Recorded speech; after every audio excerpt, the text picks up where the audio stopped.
The opinions expressed in the following are those of its participants and do not necessarily reflect those of the producers and the Six Talk Podcast Network. Also, the following contains mature material and mild language, which may not be suitable for all audiences. Discretion is advised.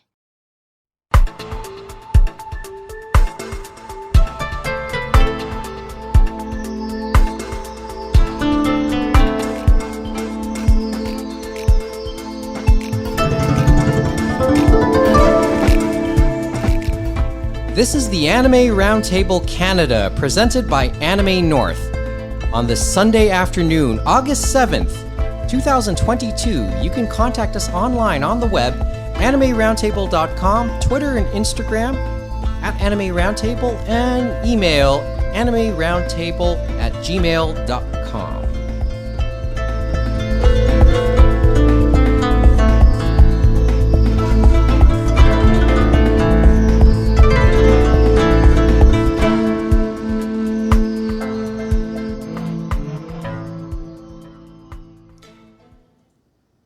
Well, it's been a while since we've done this in person, haven't we? In person? I've been here all week, Mike. Well, I don't know what you're talking about. I've been here the whole week. See, the thing is, we didn't release James. I was kidnapped and I've just been staying here for the whole week. We just put him in the closet. So who's the top and who's the bottom then? Oh, boy. Oh, jeez. I don't know. Is that in Dick Fight Island? I don't know. This is an appropriate way to begin episode 69 of the version 2 era. Well, I thought this is the last time we could have these conversations because what we're talking about today, they're getting rid of all that from the anime industry. I heard it's going to be a clean industry next year. We'll get to that a bit later on. You guys out there, as we start to tape this, already know what the big story is, but we'll get to that a bit later on. 4 mics, 5 people. Mike Nicholas, James Austin, Kevin Ng, Mohammed Shamarki, Amy Gregg are all around the table. They get to, for the most part, we're testing out the new microphones yet again. We added the third of the Shure mics, but you have to speak directly into it. And we're going to test to see how well Kevin does that, because he's actually on that third mic. But we decided to plug in one of the old Apex microphones because its range is better for Amy and Mo. We'll see how it goes. It will probably pick up the marble coming from our ramune bottles. We just ask you to bear with us. We're still experimenting with some of the new equipment. No champagne for us, Mo. You just brought ramune bottles and all these snacks. See, before he got here to 6 Points, Mo went to like a little Japanese, what do we call it, supermarket? Or a little Japanese market that in the Tobacco area. Grocery market, I guess. Yeah, and it's... No, you got a lot of nice little treats, didn't you? It was really got a nice. couple of different treats, Pockies, different types of Kit Kats. Got the little fish cake. Oh yeah, the little fish cake. What are they filled with? Chocolate. It is chocolate in this case. Am I coming through at all? Well, you're coming off as maybe a bit on the distant side, but you're coming through. How about now? Am I coming through? You're coming through enough. You're coming through enough. Because right now the fourth mic is more pointed at Amy because we know your habits sometimes.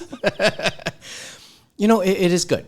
It is good. This is our first in-person episode in roughly a year, 2.5 years, or it's certainly 2.25 years.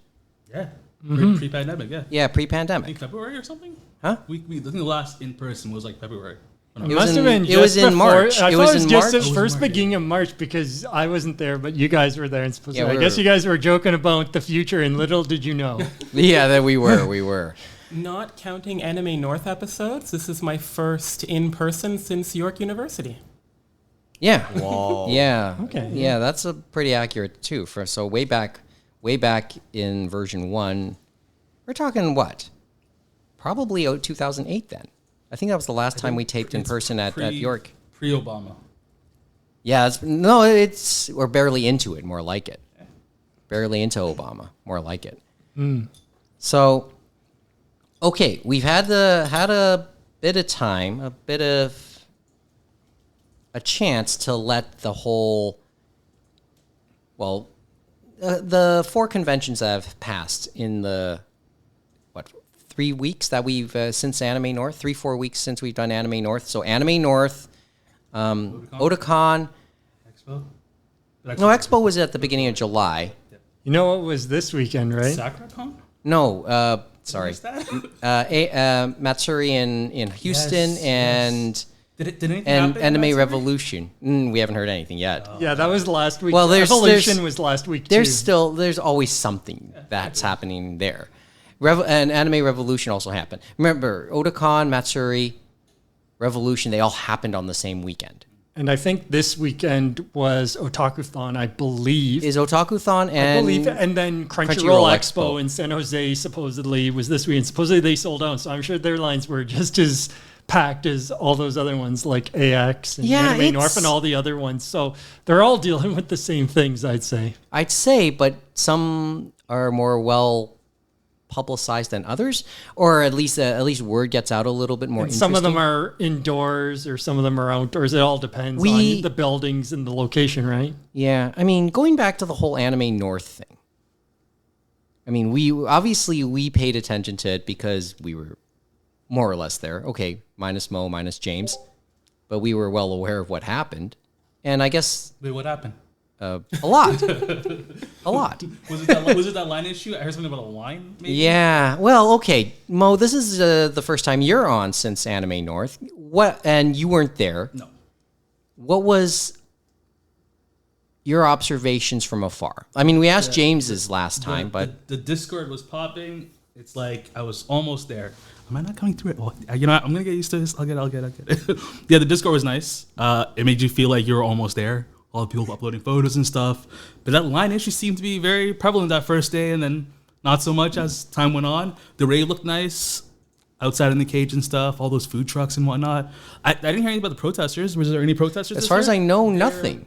There was a protester. It was interesting though, because if you think about like the previous years, it was, the huge signs with like the chanting, very loud. You had TK Duckman banging on his pail to like counter protest, people screaming. Oh, Duckman's back? No. No. In the past. In the past. Oh, okay. In the past. He's still in Japan. But this year it was like one guy with like one of those like not very effective microphones, or like intentionally maybe, that was like amplifying his voice but not like loud. It was a lot more subdued. It was more like just like talking with individual people and like other people like watching. So like you wouldn't have noticed if you were just passing by, versus before you would have noticed because of the giant signs. Yeah, you would have So noticed there's- across Dixon, but this one not as much. Are they like usually set up by the Harveys or something in that corner? Yes. Yeah, kind of Yeah. in front of the Just Congress off Center, of I it, feel like. Yeah, that's about right. It's almost like those street preachers and stuff like that, Young Dundas Square almost.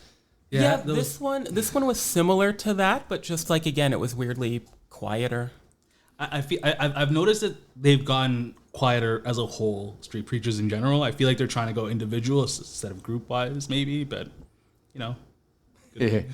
That's one way to put it, I guess. Okay, so that's your basic observation. Nothing else? Really, nothing else? Well, on that note, do we have any further fallouts from any of the conventions, or like? Any announcements that might caught Kevin's attention for either okay, well, manga then, or something like that? I Because guess we we can can start- talk to a few, I guess. We can start backtracking a little bit into the space me Eater and- chat from last week. Me and Mike had mentioned AX and Marmalade Boy. I mentioned something he enjoyed, and then the other one from last week was a short program that used to be with Viz. Dempa had got that, and I think I mentioned that Dempa had saved Mondays last week too. If you know what that means. Actually, I did not know what you meant by that. Twara on Monday, that manga. Oh, okay. I did forget about that one. For Marmalade Boy, already sold my manga set. Wow. Well to go. Way to go. And that's so hopefully you. we'll... Sorry? That's so you. Well, it looks like it will be a nicer, cleaner edition because, Tokyo Pop's typesetting and leaves a little bit to be desired, especially during those earlier releases. And hopefully we'll get the sequel series because we never got that here. There was a sequel series? Yeah, I believe there is a sequel series for Marmalade Boy. I think it's called Marmalade Boy Little. Let me double check. I forget what it was called, but yeah, there was a short series after, kind of almost like Fruit Basket, right? How they have their little thing after. Mm-hmm. Just gonna quickly. Yep, Marmalade Boy Little came out in Japan in 2013. Oh, so that was So a while in comparison, after. That was a while after. this is a fairly recent thing. It's pretty short. It's like only a few volumes, but Still, nonetheless, it's in theory they would pick that up as well because it's only 4 volumes, and so they could throw that into 2 more omnibus books and call it a day. who knows. Well, was it known to be part of the pickup? No, it definitively? just said Marmalade Boy, so I'm assuming just the original. So we'll see what happens. Right now, I guess go it's safe to say that. Yeah, I wouldn't assume anything. Like 7 Seas can just not talk about things like, And then how just say, hey, there's more to come. yeah, like Or you just know, they throw it don't in. talk about their mistranslations until they get caught, or they That's what I quietly canceled Freezing and Witchbuster and things like that.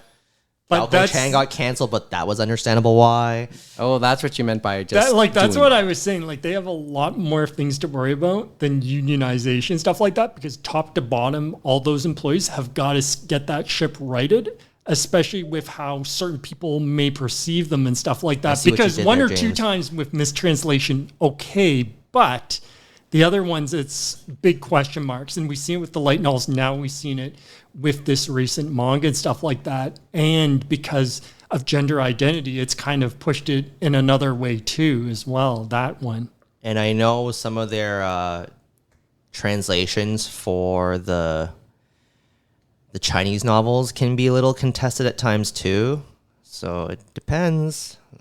But I guess they still have the strong relationships. But I think if they want newer people, like companies or other things, there may be a question of trust, I wonder, because of what they've seen before. But the other thing, as we said, is because of Twitter, it's taking it to a whole new level, because the most recent one, a lot of them went to the mangaka themselves, because Yep. people can go on Twitter and a lot of them go through that. They don't write letters, they don't do whatever, email.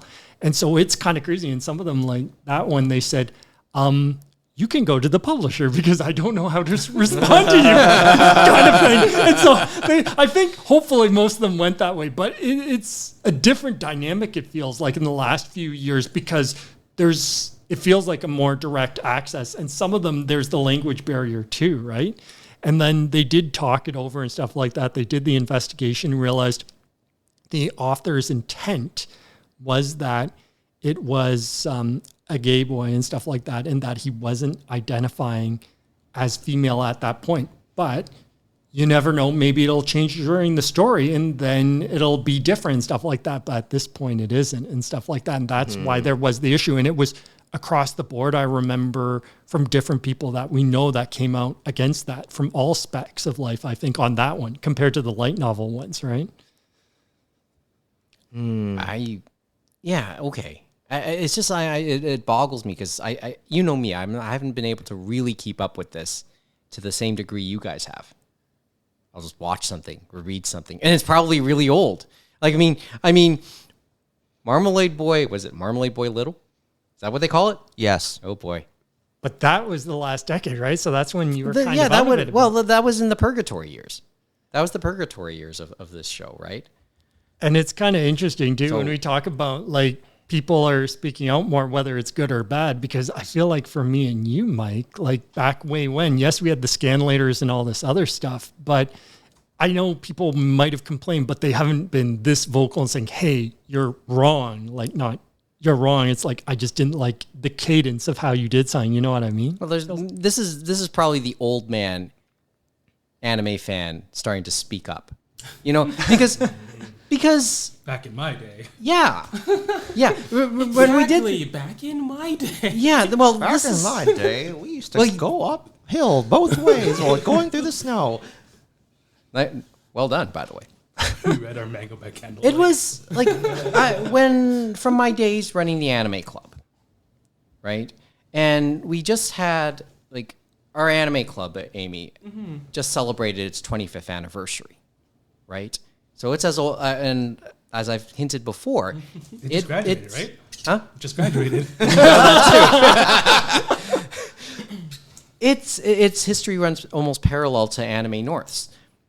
My point being is, when the reunion happened for the York University Anime Club, one of its founders came out of the woodwork for the first time in years, in literally decades, right? And she would just tell the current members of the club, "You have it so lucky with Crunchyroll right now," and this probably speaks to some of the stuff we talked about last week, James. Fandom, like the original fandom, it tends to probably look at those early shows that they got into as probably almost masterpieces, because we were so protective about and not picky about what we got. There wasn't a deluge of content, so to speak, every season, even though we had a lot of different shows from even decades before, because even stuff from the 80s, as we always talked about, was still new to us. And we talk about that in relation to Ranma, Kimagure Orange Road. Kimagure Orange Road, I was thinking about, Yatsura, because that's on the heels of It may look old, but it was still new to us. It was new to us. But I feel like it's a different mindset now. It's got to be the hot new thing, because everyone online, it's like they're all on the same page, so to speak. You know what I mean? Across the world, which is interesting. Ima kore ga hoshinda. I want it now. Right? I mean, I've said that phrase numerous times over the history of this show. And that once again comes back down to the spoiled brats line that maybe I'm saying that the old man anime fan is saying. So spoiled brat like stuff. For Urusei Yatsura, I saw like a tweet, which I guess was the announcement of the Blu-ray or something. And the tweet was basically like, no extras, deal with it. And like, I don't know, for me, like that kind of drained my interest, because I've been very curious about this series, but I would have wanted a dub. And I don't care about anything else, but I'm sure some other people do. But that drained everything, and I'm kind of disappointed. Yeah, and like the new one, hopefully we'll get a dub, but you never know these days. With Crunchyroll picking that up. It's so inconsistent. One of the newest series that I've been interested in, I think it's called like Uncle from Another World, or Uncle from Another, it's an isekai with a guy who comes back. And the idea of reverse isekai I like way more than isekai, but there's no dub. And I'm like, I guess I'll watch it eventually, maybe. Like, I'm not opposed to the Japanese language, but I just prefer dub so I can like eat while watching and stuff like that.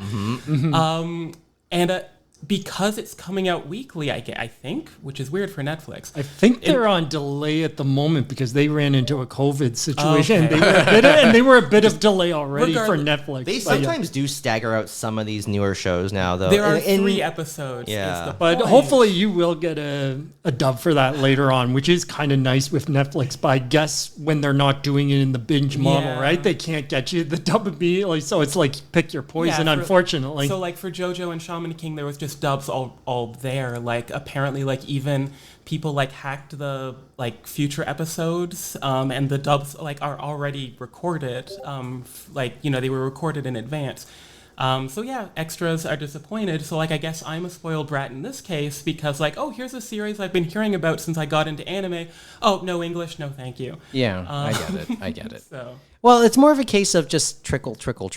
And the other thing is they only had a few episodes that were test dubs for that one and stuff like that. Yeah. And so unfortunately, because of the length, it never really got anything. It would have been nice to have it like as an extra, as they said, but some of it was because of licensors from Japan. But yeah, probably that tweet, whichever one you were looking at, Amy, unfortunately doesn't leave a great impression, right?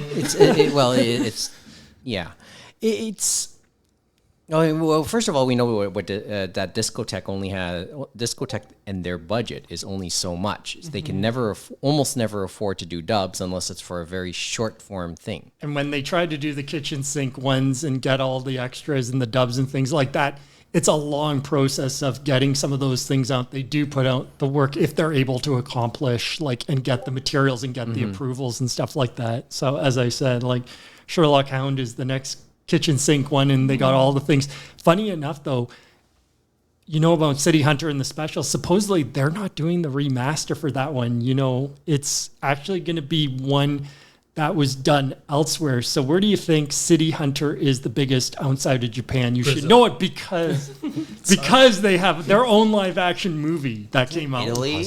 Oh, it's France. France, yes, France. I was tempted to say Hong Kong, but I forget what it's called. It's like Dimex or whatever from France.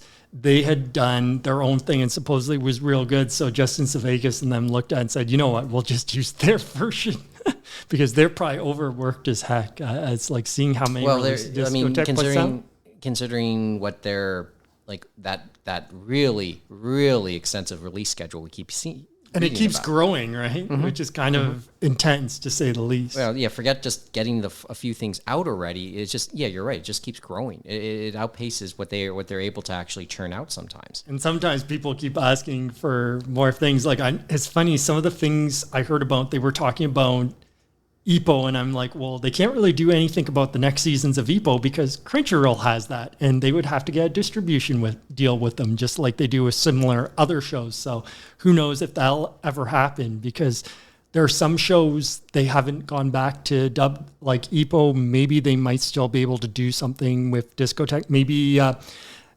Amanchu, which is from the creator of Aria, maybe they can do something with that too, because that doesn't sound like something they would dub. But the weird thing I was telling you guys, they've gone back and done dubs of older shows with Funimation cast this week. Like Higehiro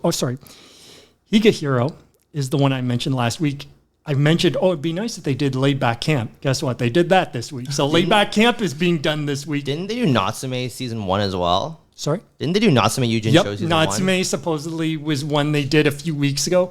This week also they did Remake Our Life. They did Sing Yesterday for Me, which is another. So a lot of different slice of life, romantic type shows and stuff like that. So, and I think they had a few others, but they were doing a lot more older catalog stuff this week. Hopefully they'll have some other ones from this season too, but we'll see. But it's interesting that now that the deals went through, that they are looking back at some of those other Crunchyroll shows to dub them in Texas.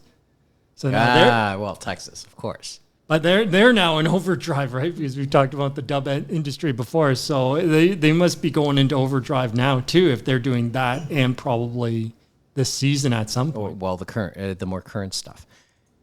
Yes or no?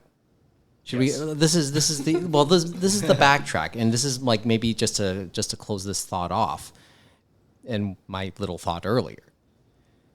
Has streaming devalued shows to the point where there's no such thing as an evergreen show, like you said, right? As all IPs and stuff, right? Yeah, like has it, like, as I said, our fandom has became so protective of a handful of IPs because maybe they were in many respects some of the only ones we would get back in the 90s and the aughts. Yeah, it's like, but now that there's more selection, titles have become, I hate to use the word disposable more so. It's like the hot topic, and it's even in the sub and the dub. Like I think about Crunchyroll, I think of Spy Family, and definitely promoted it very big with the sub, and then even for the dub, they promoted and said, "Hey, it's the final episode of the dub is coming out a few weeks ago of Spy Family and stuff like that." And obviously, they'll do that with other properties too. But it's the year or two later, right? That's what we're wondering in our mind. You know what I mean? And not just like, a year or two later, much like less a decade. You're still going to sell it, but I'm not sure it's going to be in the memory as much, right? It's not going to have that title. Feel. Like streaming has killed the idea that it's a lot of titles will endure. More, right? Yeah. A lot of titles will endure. Eva has endured. Urusei Yatsura seemingly has endured. Well, we'll see with the new show, right? With the new show, but with the show coming out. Sailor Moon has endured 30 plus years. Yu Yu Hakusho has endured. Are we gonna see less and less of that now? Yes or no? Is that or is that at least an interesting question to ask? I guess the question is, will they do reboots like they've done of the early aught ones? Because we know Trigun is going to come back. We talked about they've Kenshin. redone Fruit Basket and all these other ones. More Bleach. They'll probably bring back Naruto for like as a time. Like I feel like Naruto's ongoing though, right? Yeah, it's like did Burrito. Burrito Yeah, I was going to say, Burrito. is it still kind of ongoing? I hate to say. it'll end at some point, and then in 20 years they'll bring back Naruto next gen. Or Well, something. it is Kishimoto doing the story for Boruto again. So it's canon. Well, not as if it wasn't canon already, but I digress. Yeah, I mean, everything will just keep coming back over and over and over again. Like, I'm surprised some of the titles that you mentioned, like, we'll probably get more Eva at some point. You know, we'll get more Eva. You seriously think we'll see a? in 20 years' time, guaranteed. Hey, there's a new Prince of Tennis this season. See, Okay. right? New Okay. Eye Shield, maybe. You know. Oh, I would love for them to do an Eye Shield reboot. Bring back like more Beyblade. Like, they already do more Beyblades. Amy. I think that the challenge here, though, is that, like, I'm thinking about all of the series that you've mentioned, and, like, these, like, iconic ones, like, all of the Shonen Jump ones, of course, but things like Fullmetal Alchemist as well, Evangelion, Gundam has marketing, so that's kind of a different beast, so that's kind of like Pokemon, it's just going to endure forever. Yeah. But as far as, like, the more, like, you know, narrative-focused stuff, I think that maybe just fandom and consumption has changed, like, irreversibly at this point, and we're not going to get that. Like, even something like Attack on Titan, I think, is, like, less so, like, an example of a modern series that's going to have staying power, and more maybe just a lingering, like, last across the finish line of the old generation. So you kind of differentiate between the words linger and endure. Yeah, because, like, I think that for these kind of things, you need, like, this combination of being iconic and not being, like, overly toyetic. Right? Okay. So, like, a Beyblade, Gundam, okay, Pokemon I get it. type So, of thing. Like, yeah, merchandising. Yeah, exactly. So, in some like ways, Trigun, right? something like, so it's almost contradictory to that whole theory of Matt. Was it the multi? What's the phrase we've always used? Multi Level. No, mimetic. well, I'm thinking of that you want to hit all your moments of anime, manga, video games, and stuff like that. And if you hit like one or two of them, the media mix. That's the phrase exactly. we've used over the pandemic series, right? Mm-hmm. And we're gonna get some of those with, like, you know, bigger isekai shows and ones that, like, have, like, fan servicey elements. But, like, if I'm thinking about, like, the closest things to having a cultural impact to something like Trigun, or even something, I guess, a little bit more, like, if I count Attack on Titan in there, where there's, like, actually, I'm not sure I'd count Attack on Titan on having, like, literary respect, but there's this, like, interesting, like, balance that a lot of these shows have had with, like, oh yeah, Evangelion, you cross the marketing off the list, you cross, like, yeah, people talk about it because of the philosophy, it has, you know, interesting characters, music, you have all the licensed music plus Cruel Angel's thesis. And, like, what series has done that super recently, like, in the last 5 years? Like, I know Spy Family's popular, but how popular is it going to be in 2 months? That's which is it's going to have another course, so that's how a lot of them have the staying powers. Yeah. They keep on doing that other season. You know what I mean? So Demon Slayer is close. Like, it's gotten, like, of what's out there now. Yeah, like, you know, you see the patterns are popular Japanese patterns, but, like the clothing patterns, but, you know, you do see posters, but, like, for both Demon Slayer and My Hero Academia, like, I feel like there's, like, I'm not sure how fair it is to count, like, a Shonen Jump style show into this discussion. Yeah, into this discussion, because, like, you know, anime as animation is such a broad category that I feel like something like this, like, it's not necessarily like a Pokemon Gundam thing, but the Shonen Jump series, I feel, live in their own it sounds like you can at least, dimension. like, you say Pokemon, you say, well, to a lesser degree, Yu-Gi-Oh, I guess. Yeah. But and Gundam, because they have their own marketing, their own IPs, their own things, they've endured their own way of enduring. In many respects, maybe you can almost put Shonen Jump in that category too, just as a label. Just being associated with that label helps you. And they have their formula and everything like that. You know, for better or worse. And I know even Matt Alt has said that. I think in the article when he talked in that New York. Do you think we'll get to a point where Shonen Jump is the Shonen Jump? In what way? Like, the company doesn't exist anymore? No way. Too big to fail? Too big to fail? Well, Yeah. What do you think is more okay? What do you think is more likely, Shonen Jump ceasing to exist or being bought out by Sony I mean, Sony will probably buy them, but the idea is that or Disney for that matter? Yeah, but at that point it won't be Shonen Jump anymore, right? Like right now, Shonen Jump's a kingmaker. You put your stuff on Shonen Jump, it's like a better than average chance of succeeding, right? So it's like, what happens when they're no longer there? Well, let's theorize. Because and maybe but you. I was gonna say, like, would My Hero Academia succeed as it has if it wasn't on Shonen Jump? Probably not, because I feel that the creator would have done more experimental things. Like same for if you look at the pitch chapters for like both things like My Hero and like Attack on Titan, the pitches and like demo reels essentially are wildly more like experimental and like risky, and it was because of the editors and the team at Shonen Jump that I feel that they were able to become what they are. And I think without that they would be good, but they would be like 4 to 10 volume series instead of 100 volume juggernauts. Well, let's start to ask those type of questions. Well, let's go to the big news this week. Actually, I was going to say, what about, we should ask Kevin maybe about Square Enix Manga Up and the censorship bars. He's busy doing something else, and we'll get to that. There's not enough censorship bars to cover that whole computer, Kevin. Yo, Just to let you know. Fuck that app, I swear to God. Like, yes, the censorship's bad and it's dumb, and of course it's a bot, because why else would they censor a Y and like legs and stuff? That's why I said the bot is the most hilarious bot ever, like, but not in a good way.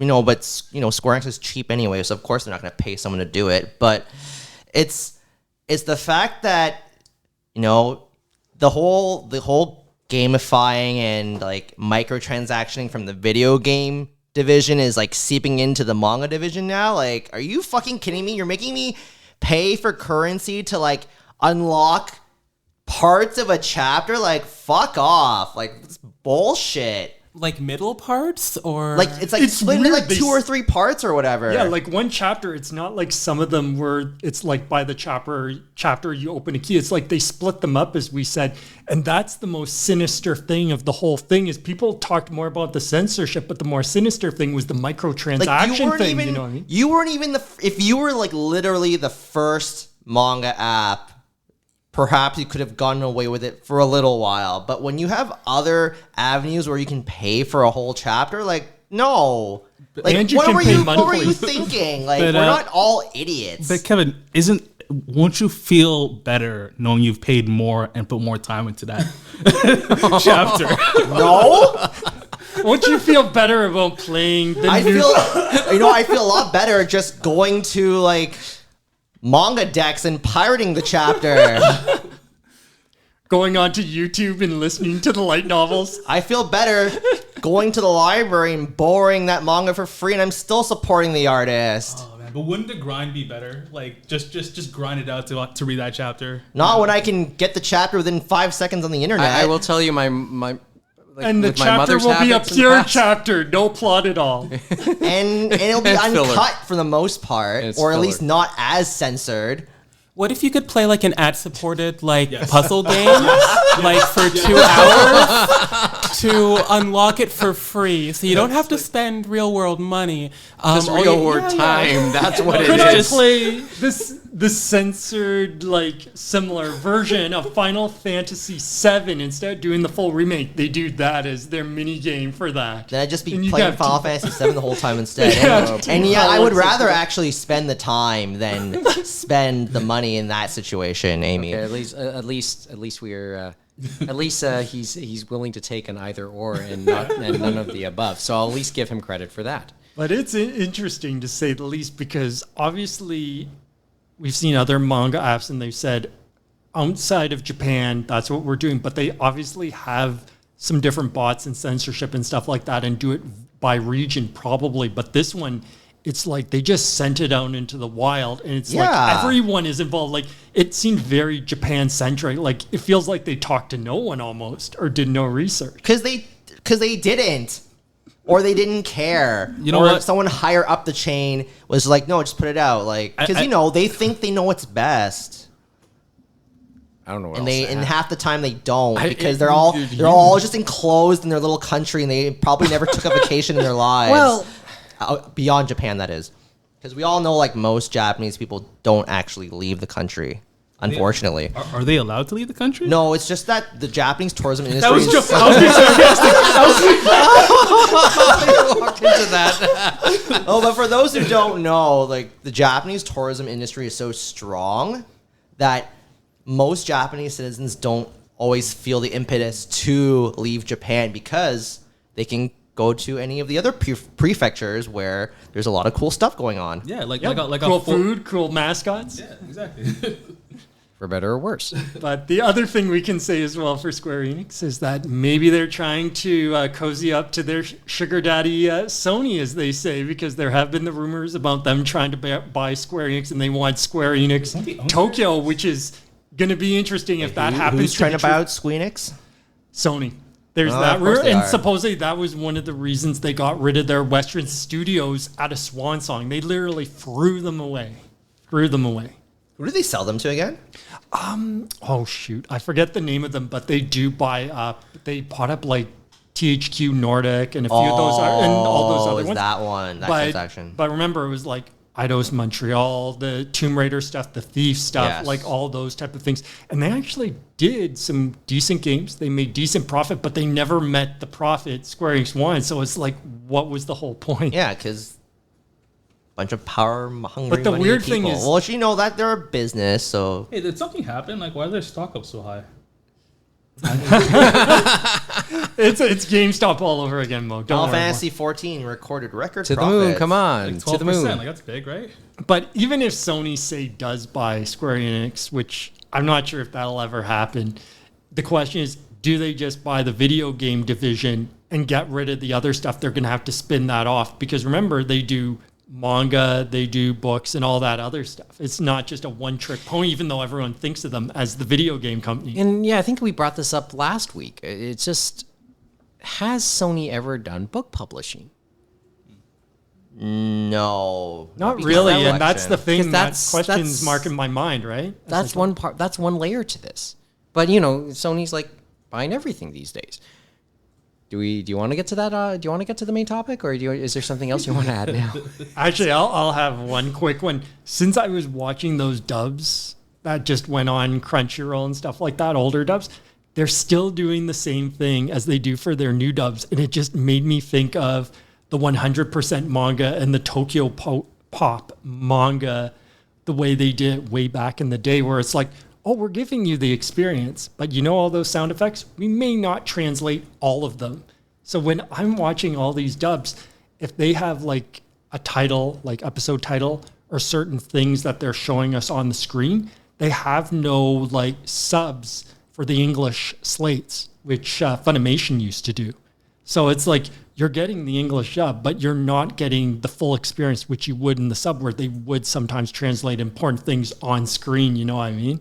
And so I'm like, okay, I'm getting 100% anime, but not quite there. And so hopefully they still improve on that. And that was one I had mentioned before that I hope they actually go the Funimation model and not the Crunchyroll model, because it feels like they're not putting in the effort in my mind when I'm watching these dubs. And the other thing is they have the home video versions, but they're still using the TV versions. And some people on some shows may not like that.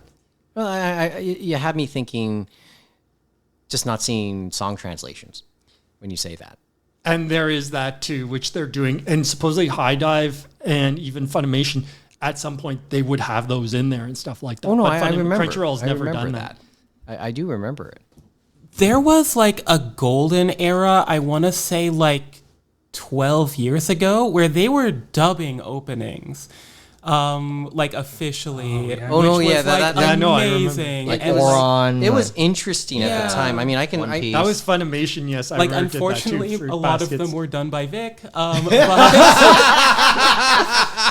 but ignoring that, like, you know, I mean, I understand like it's a lot of effort for like very minimal like rewards, and now like there are so many like popular like song fan dubbers on YouTube. They don't have to. So like I'm not saying they should get back to it because it's probably a waste of money from their perspective. Sad, but I get it. But yeah, it's interesting like what they used to be willing and excited to do. I mean, going back to Kenshin, when they dubbed. Yeah. That was one of the first earlier instances. I'm not going to say first because I'm pretty sure There probably was else. earlier, but I mean, remember they technically dubbed this Astro on. Boy. And I thought it was great that they attempted it. They attempted to do Sobakasu or I forgot some of the other names. Inuyasha like changed the world. Yes. Yeah. And we can go on and on, but then at a point in the Kenshin DVDs, They stopped. they stopped because I think somebody called. There's no official Heart of Sword English, is there? No, there isn't. Yeah, Much less Fourth it's a Fourth Avenue Cafe, but the L'Arc-en-Ciel song. Somebody called Dingo on all that. I forgot who, and it's a well-known. I think it's a well-known artist, if memory serves me right.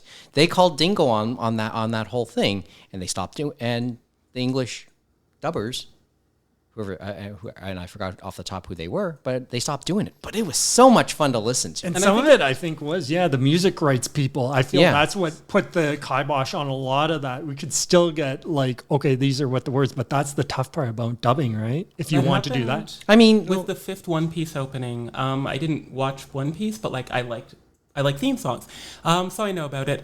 So they couldn't get the rights for to dub the fifth opening. Kokoro no Chizu, I think Map of the Heart or something like that, because of the rights holders. And I think they just, like, they did the next one, but then I think eventually they stopped. So, like, I think one kind of hiccup, at least for a long-running series, can kind of derail it for the rest of it. And it's a little, you understand, it's their right. Yeah. But still was fascinating. I mean, on the Spotify list, on Anime Roundtable's Spotify list, I put two different versions of Plastic Love, the classic J-pop tune, city pop tune, right? The original by Maria Takeuchi, and an English version, which I thought was really well done. There are a couple really good English versions of Plastic Love out there. Yes, that out there. And then just for fun, I know on YouTube, and I refer to this as the Miku equivalent of Plastic Love, because there's a song out there called Highway Lover, done by I forgot her name. I forgot the Vocaloid's name. Migurne, I think is her name. There's an English like that, and this was performed during Miku Expo, the Miku Expo concert last year, and it was by far my favorite song. But there's been plenty of English dubs of the same song, which I thought was really cool. And hearing the English dub, I thought those were well done too. So it's just covers are always, I never have anything against, because I think of them as a love letter to the original. Right? Maybe could they be misinterpreted? Could it be a complete new interpretation? Absolutely. Because, but it's just interesting to see a new perspective. I think the I guess most iconic version of that would probably be the Sailor Moon opening, because it's a different song, but it uses the same core melody.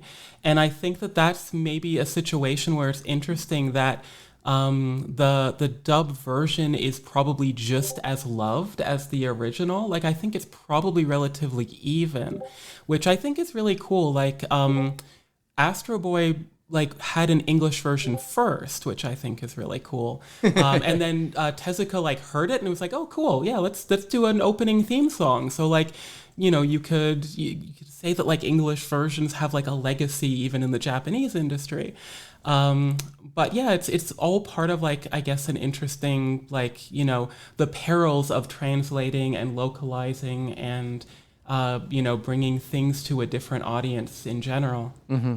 Well, when you say translating, fandom fandom got polarized at a point. Not totally polarized, but you certainly have your extremes. Extreme dubs, extreme subs, no in between. It's just strange. It's just that we were so in the 90s, and this is to just end it off because I really do want to talk about Sony trying to rule the world later on.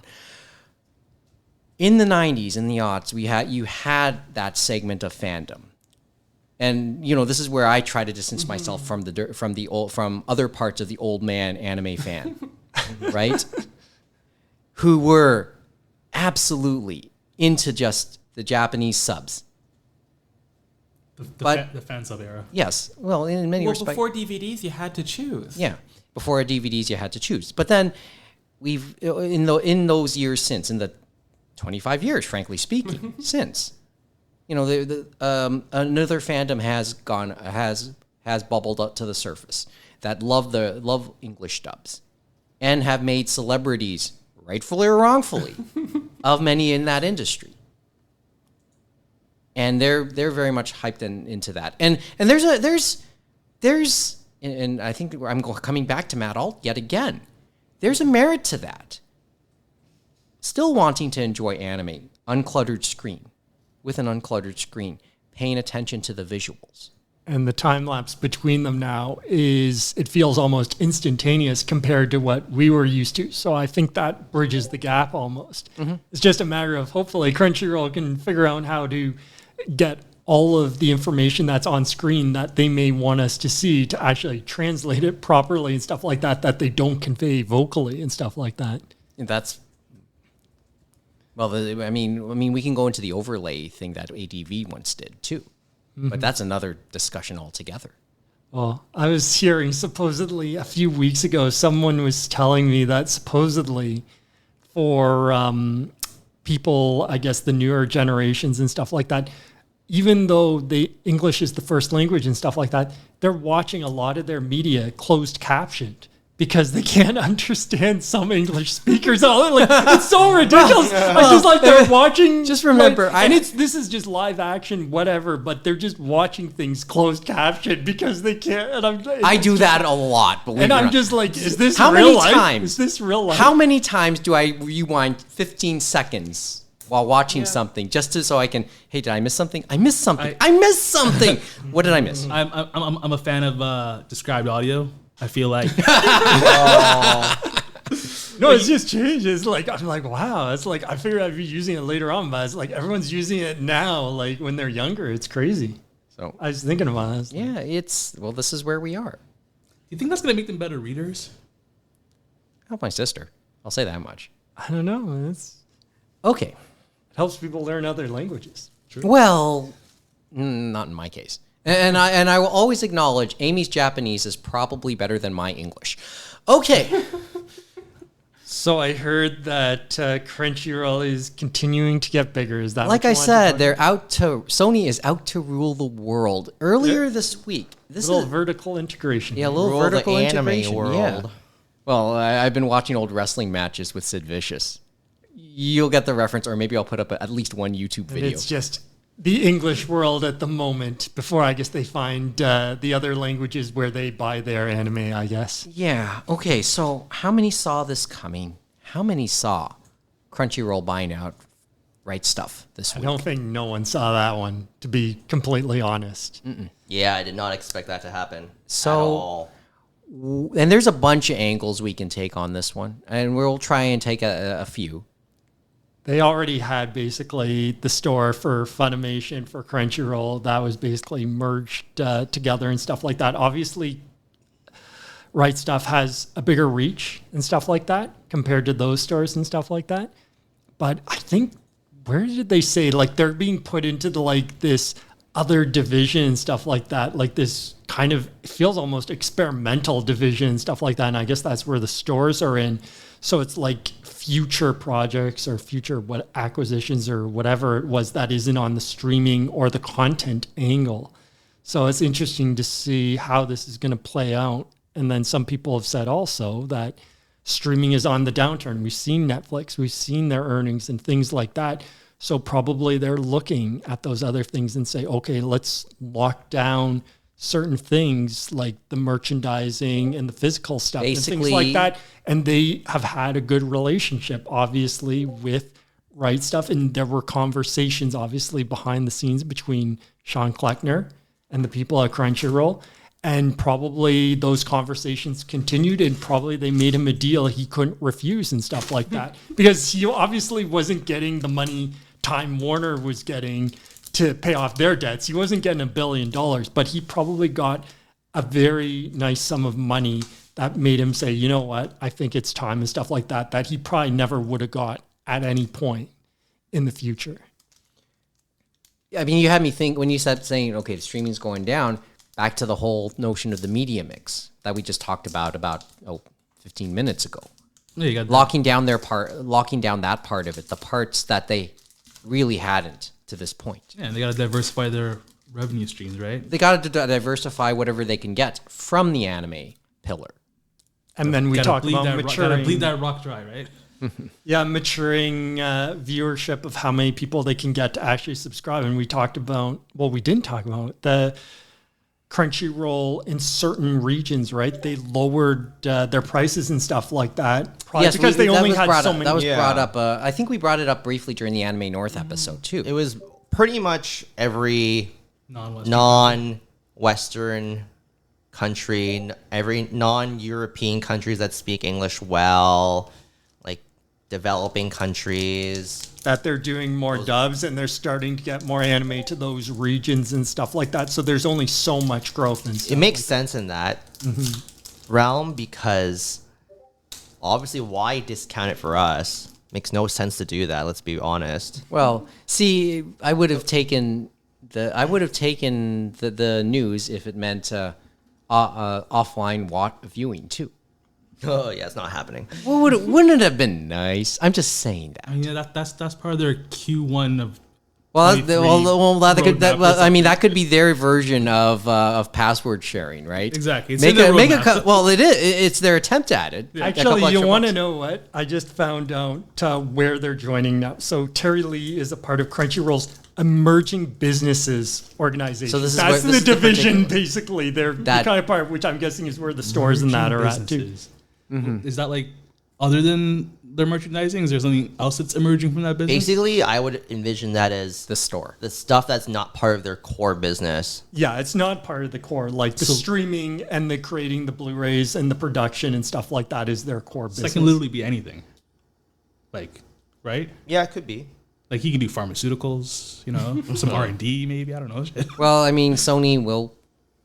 Who knows what else Sony will get into in the near future? This designer at Eva Pill or something. Okay, so where do we want to go with this one in the next little bit that we're going to talk about it? There were a few that we've seen online. I know one of them is one product line has disappeared. Well, from Right let's Stuf go almost to that. instantly. Let's go to that a bit It's later. like, Let's go to You that. don't wanna talk I mean, about the plot? Not yet. Not No yet. more plot? Not yet. Not yet. Because let's face it, it's so episode 69 appropriate. But I know we Why and not, I know Mike? Why not? because there's other parts I want to flesh out before we go there. There's a couple of other parts I want to ask about before we go there because that part is I know is going to dominate. What about Nozomi Entertainment? Basically, for the Kickstarter and all that stuff, they kind of admitted and said, guess what? That is a part of the acquisition, just like the Critical Mass, but we'll talk about that later. But the Nozomi stuff, they said, the Kickstarter for Dirty Pair is still going to go on. We're still going to get our stuff. It's still going to come through as it should. Yeah, I remember all the reading other that. stuff is going to stay as is. And people, now, I don't know why they still keep confusing it, but Gundam, all those Gundam properties and all that stuff, Nozomi is releasing them, or Right Stuf is releasing them, but they don't own any Yeah. of those rights. Sunrise It is was just- basically yeah, the licensor yeah. and they're distributing it. So that Yeah. will be interesting to see if Sunrise sticks with them or decides to go with someone else in a few years. Well, there's almost nothing left at this point. Mm-hmm. Except for like the brand new show. And even then, the brand new show doesn't necessarily. Well, maybe Sunrise will handle this differently, but they did allow Funimation to license Iron Blooded Orphans. So, Yeah, that's why it's still on Netflix, right? yeah, probably. But like almost all of the old stuff's out. Yeah, I thought they got through most of it, but you never know. There's probably a few that we might have missed. Yeah, like G Savior. That's not coming out. Prove me wrong, Sean. We also have some Macross stuff coming out too, as you may remember. Yeah, and that's something else altogether. Yeah, but like that's all that's coming out except for like the stuff that's tied to Harmony Gold, like Do You Remember Love? The original and the OG, for that matter. The original already came out, right? Well, it's. I think that's out of print. The original Macross series is once again out of print officially. I guess even though we're talking about in the future, I guess we should say, is Please Teacher safe enough for Crunchyroll Sony? Wow, See, that's good thing. That is, I'd say, a very interesting Good question. thing I finally repurchased Please Teacher and unfortunately Please Twins during the last. I had to Right Stuf purchase sale. them together because it was that good of a deal. I actually debated not purchasing Please Twins, but I was like, you know what, fine. Like it's only like $20 US or a little less because I bought it as a bundle. So I was like, fine. Okay. Funny enough, I sold that Please Twins box by itself. Just the during box. Nominoichi. I know I Just brought that the up box. in the past. Yes, but I know, but you still take so much pride in managing to do so. Well, yeah, It sounds like boxes are anyway. huge. No, it was in my room no, for years but- because the thing was that the initial DVD set of Please Twins that I had, there was actually a rip on the box. And then I don't know, I don't even remember how I procured the other box, but I did.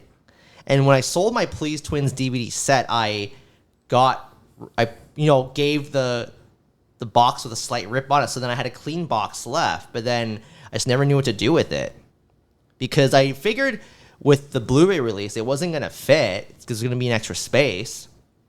So it just sat in my room for years. And then I thought, I'll put up for $5. You never know. And believe it or not, somebody bought it. And I know that person does buy a lot of older DVDs and TV series. So thank you. You do know I was reading a thing, Kevin. People supposedly are buying empty Tiffany boxes. And they've just gotten them for free and are selling them to people. Yeah. People will buy anything. Well, It's Yeah, crazy. there's also a big market on Apple product boxes too. Yeah, remember the BTS McDonald's stuff? People were buying like, Yeah. Well, no, but it's to your Mine was a bit point. too lightly soiled, or else I would have actually tried. So it was With with oil, not semen. Come on, man.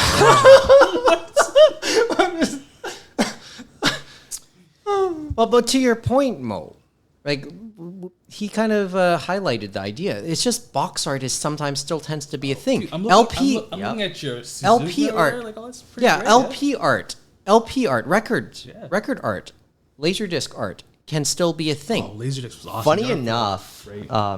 you remember when during the singles era they would do the box set at volume 1 or 2 or sometimes 6. Usually Sometimes- one, So It was so Dick you should do it at 2. so interestingly enough, I was looking up prices for Hellgirl season 1 Oh, because that never came out on Blu-ray because I think it's just an old Digipaint show, so that it wasn't. And all the others are just on DVD as well. It was released by Sentai and stuff like that for the other seasons. Because I don't think Sentai ever picked season 1 back up.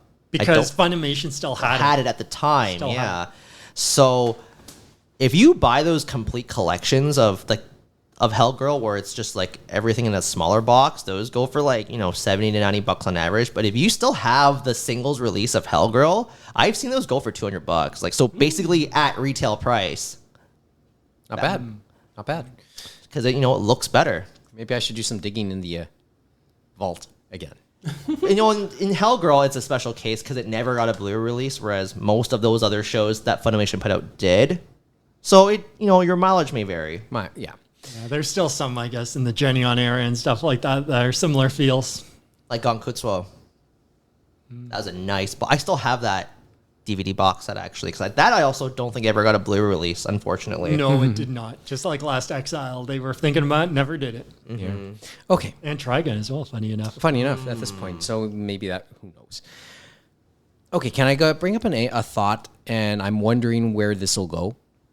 What about Canada? What about Canada? What about Yeah, what us? about Canada, right? No, but remember, Right Stuf in just recently really. Oh, yeah, the like, 250 shipping Yeah, that's is it. gone. And Now they had, at the end of the sale, I think they did 1 week where if you did $350, they would do free shipping to Canada. So whether they do that in the future, but I know you had talked about, I don't think free shipping's coming back. I think the way the market is now, it's what it is. We're not going to see it. And I think the US, their shipping is going to go up for free shipping tiers because the cost is only going up. Yeah, it has me wondering about the whole underserved in Canada bit. And so what now on that angle? Nothing changes? I think nothing changes. I think everyone's going to see the real cost of shipping, which some people, it opens some eyes, to say the least. Yeah, so man, the client Amazon's screwing that shit up for us, bro. Come on.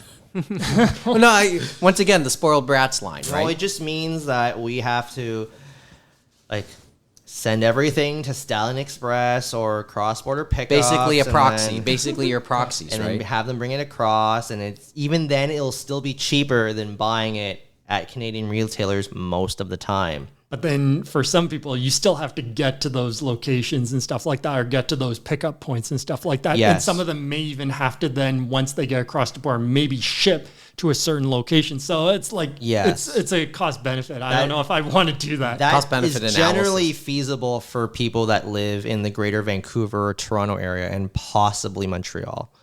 Because I know with cross-border pickups, they're based in Mississauga, so you can just go and pick up there. But otherwise, yes, it is as James says. Yeah, cross-border pickups. I think one of their offices is like near the airport, although that's kind of irrelevant, right? Yeah, it's like near like Dixie and Matheson or something. Yeah, like that's not too far from the airport. The airport would be another 10-minute drive. So it kind of circles the area. All right. I mean, as I said, this is one of those stories we got to keep keeping up with. I was incensed when they took out free shipping because, and this is my fault, I procrastinated on a big Right Stuf order at the time. I remember we were all there. That's right, because the notification on your phone. No, your yeah, that face. was right. Yeah, that's right, because it was we found out about it during the vault dive. Yeah, yeah, when we you can see it in real time. Kevin's face. Just like, I was so fucking pissed. I swear to God. It's like someone just told him his kid died or something. So Kevin, when are you moving to the States to become an American citizen? Well, who knows? It's because I was picking up a lot of manga. I was gonna place a big yen press order, and there wasn't even a yen press sale. It was because they had a coupon that I could have used that would have pushed it to beyond 30% off U.S. cover price, which meant even after tax and conversion, I would have still been saving versus Indigo. Mm-hmm. So I procrastinated for a few days, and then poof, the free shipping left, and poof, my happiness as well during that day. And it was kind of like this announcement. It just happened, and then that's it. It wasn't like, oh, we're going to do this in a few days. It just kind of happened. I understand them not announcing the decrease in the sale decrease, because remember, it used to be 25 off, but now it's only 20 off on Right Stuf for just general discounts that they provide. Fine, I understand not doing that, but oh man. And that's probably going to continue, I think, is that with this change, I know and this was before Sony and Crunchyroll moved, sorry, not Sony and Crunchyroll, Funimation and Crunchyroll. It's all the same family. Is that, well, I know, right? Basically the products on Right Stuf and other retailers for Funimation, they stopped getting the discounts like the other distributors, like Sentai, like Discotech, and the others. They were doing higher prices, even on the sales, for what they were selling. And I wonder if that's going to come to fruition, so to speak, for all the manga and other Blu-rays and DVDs or what have you from other companies and stuff like that. If they're going to say, you know what, we're not going to do as much of a discount or as much on the sales, we're going to do a lower amount. Because I think people will still buy at it. Yeah. Those are part of the questions that are about to come out. I mean, what if one of the biggest publishers, the biggest names in anime, like producer, streamer, now they take up probably the single biggest retail space, arguably the single biggest dedicated retail space. Probably there isn't much of an argument there, at least in North America. And they built their channels and all that stuff. Mm-hmm. And Sean doing stuff like that. They started in Iowa, which is a good crossroads to get things out to different parts of the States. And then they built it up, and they've actually gotten probably a decent amount from the international market too, I guess, as well, in Canada because of the free shipping. Yeah. But it's happened, but I guess there's some collateral now we have to talk about. Yes.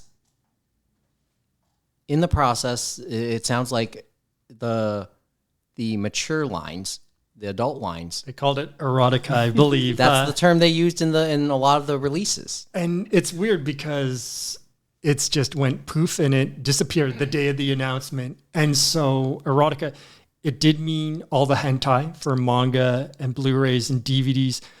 But I know over the last year, they've had kind of an algorithm. So certain things became mature, almost like they were, like hentai and stuff like that, like Redo of Healer and other things. Oh, the really And so risque stuff. the but really not risque quite stuff- porn, yes. Yeah. So those also disappeared from the site immediately. Now, the other interesting thing is, don't worry, there's still family-friendly fare you can show to your family at Christmas, just like Kevin. And I want to let you know, Violence Jack is on there. You can show it to the whole family on Christmas. It'll be kind of just like Die Hard 2 almost, I think. Because Wow. Violence Jack is not erotica. It's just violent. But there's a lot of other There's stuff. violence there. is because There's there's a lot of other stuff from Yeah, Iron but- we all know. Yeah, we can show like heads and limbs getting cut off, but no, we can't have two boys kiss, or no, we can't have the nipple slip, or no, we can't have a phallic object And in the flesh. So there was a that's lot of what it talk, is. that's for sure. Like, I know Jacob from Faku had a few things to say, and he said, like, this was their biggest account. And the big thing, yes, it wasn't front and center on Right Stuf and things like that, but people would mix in their items, right? The regular items and maybe the risque items. Yep, So that was would me. help them out. And that would that help was them out. me. And you know, fun. And just before I elaborate on that point, shortly after Jacob tweeted that out, Bob from Robert's Anime Corner Store was saying, "Hey, I can help you pick up some of that slack." No, Yeah, I which heard would a have me few of wondering, those yeah, from Robert's wow, Anime they still Corner. exist. Yep, he's And still guess plugging what? on. The He's still website chugging. is still the same as it was in the early 2000s. Yeah, that and like CNL just they look like they're from the late 90s still. Well, okay, let's. You know what's funny though? The one that didn't survive, which kind of started to go big but didn't, was, remember Anime Nation in Florida and the Ass John? And remember, they actually released DVDs. They had Haru and Goo and Miami Guns and Yes. stuff like that. So it would have been fun to see if they had been able to continue on, if they could. I think they gone briefly like, had a I podcast. completely They forgot briefly about had a Haru and Goo. That was like the one good show they had. And I think to they see had if they could grow like Right Stuf, right? Because they had their own boutique. I think they line. even had a podcast briefly too. Okay, let's preface this just to put this further into perspective. Justin Servakis' tweets in relation to this topic, right? People speculating why Right Stuf is removing all their hentai before selling to CR have to understand no multinational company wants to be seen directly participating in the porn market, ever. Toxic to shareholders, governments, even credit card processors. This isn't even a moral thing. It's an appearance/political thing. This is and the thread goes for a little bit, but that's And just, some of it involves, as we know, that some of it is maybe ties to organized crime and all these. There's many appearance things that does not look good, and shareholders will definitely bail, and it will affect them and stuff like and that. we're so talking Sony. and we have to remember they were all public, and then remember Right Stuf under Sean Kleckner was a private company and stuff like that. So there was the big difference. The other thing we can say, actually, since we haven't mentioned it, is yes, Critical Mass was also jettisoned along with the erotica line. So basically, they've sent it to this place called the Euro Anime Store.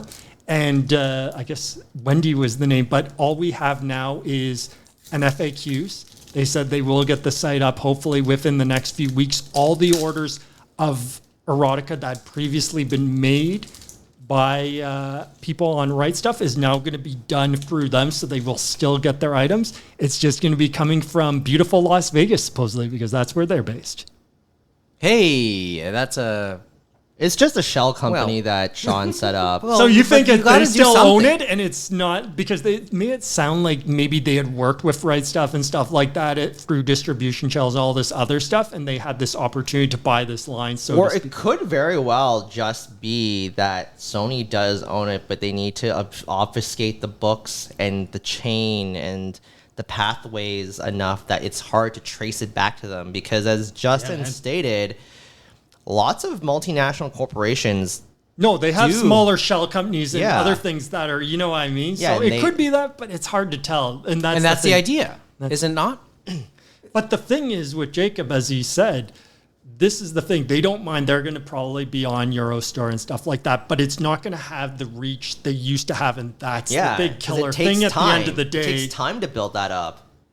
And Because you have to order it all together, right? And that's the big thing from the one store that's just dealing in one product. Which likely won't give me free shipping. And even then, even I can't buy $300 worth of Arrow manga at once, you know, because I already have a good chunk of it at this point. There's only so many new titles I can put out. But it sounds like, they're going to be the distribution for the Hentai Uro anime store, and they're also taking on Critical Mass, so any re-releases will be done through them, and I guess anything that tickles their fancy, just like Interspecies reviewers had, remember? It's frustrating because Faku manga during the twice-a-year Right Stuf sales was the cheapest way for Canadians to buy Arrow manga.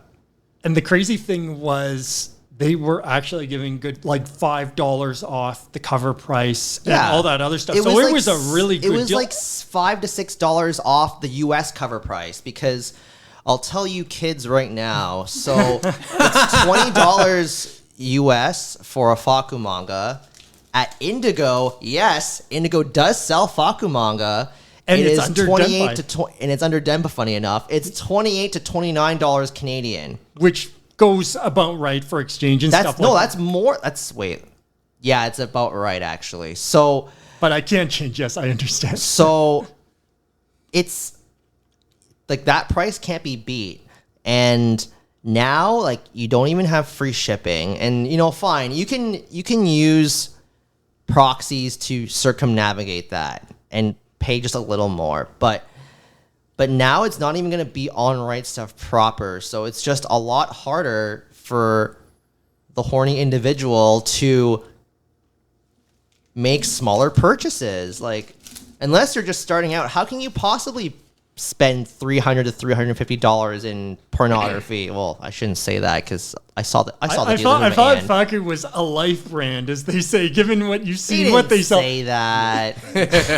And then the other thing is, remember, Japanese quality manga. They're the only ones that do it. Trust me. Oh, If not you look at anymore, the- actually. Oh, not anymore? J18 is starting to broaden their presence Okay. here, and they've been putting out good stuff. Like, they're getting a lot of I forgot who Dojin stuff, I think. They're- I feel like they started off publishing primarily doujinshi, and okay, then let's also make sure people are aware.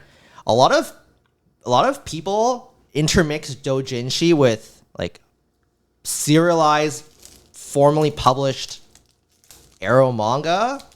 They're not the same. Stop calling regular hentai comics doujinshi, because those are published by actual companies. Doujinshi is fan published. I hate when people do this. Professional versus amateur. Right? Yes, that's the delineation, or not delineation. That's the difference. But in any case, J18 publishes doujinshi, but they've started publishing Arrow manga by, I don't remember who the. is it Cheese something? I remember that one was a professional one. I'm trying to remember who the company that they have a relationship with now, but it's one of the remaining big publishers in Japan that does publish a lot of H manga. So they've been publishing like Muramata's Secret, and they've been publishing I think it's I Love You by Jirori, who's really big on the wholesome H manga scene, and just a lot of stuff from artists that I used to read like 15 years ago, but then never thought they would come out here because the companies here just couldn't establish the Connections, relationships. Yeah. So now I'm in big trouble, because there's a lot of stuff that they could potentially get. And I'm like, this is not good for my wallet. But they are a lot more expensive. Like, the books start at $25, and some of them go. And I saw some of them. They're US. limited editions as well, so Yes. limited number and things like that. I've seen, but So they I've- definitely have the quality, I've heard. But like, Now they're- and they sell it on Right Stuf pretty quickly. Like, they'll still be available on J18's website, but then for whatever reason, Right Stuf can't procure any more copies. So they'll just mark it as no longer available. So then I have to get friends in the States to bail me out sometimes in that regard, because I'm not risking my stuff getting confiscated by CBSA. And that's the other thing. So are they walking the pornography across the border for you there? Because with Right Stuf, like 98 times out of 100, they don't open your packages anymore because all that stuff's pre-cleared. That was the other big advantage of ordering like Right Stuf. pornographic it was material from pre-cleared Right for Stuf. FedEx. I It was forgot about pre-cleared. So then because you we didn't paid have- our taxes and everything. Yeah, so you didn't have to worry about like the CBSA officer stealing your hentai anime. Because let's be real, like they definitely steal that stuff. Just add more to their collection. Yeah, and now like you don't have that guarantee with Arrow Anime Store, and you don't, and J18 doesn't have that. So, and remember, in Canada, our threshold for getting taxed by a company is $20 Canadian. $20. The USA's threshold for importing is $800 US. We're $20 fucking dollars Canadian. It's like A $2 American. No, it's like $16. But I was about to say. I think they raised it a bit with that. no, they news haven't. thing. No, they I haven't. thought they raised it a tiny bit, but not much, to say the least. Not like it matters.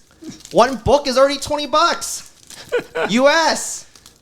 So there's You're not gonna spend all that shipping just to buy one book. You might as well like go to Indigo or pay the overpriced prices at the Beguiling for the H-Bong, because they do it because they can. Not that I blame them. The question is, can Nothing- it still nothing get across personal, the it's border business. from your Yep. friend? Because I still think they would still maybe check personal packages too sometimes, right? So the thing is, I already did all the research on this. So He's gifts. speaking from experience, folks. Yes, I am. I He am is speaking from experience. Gifts.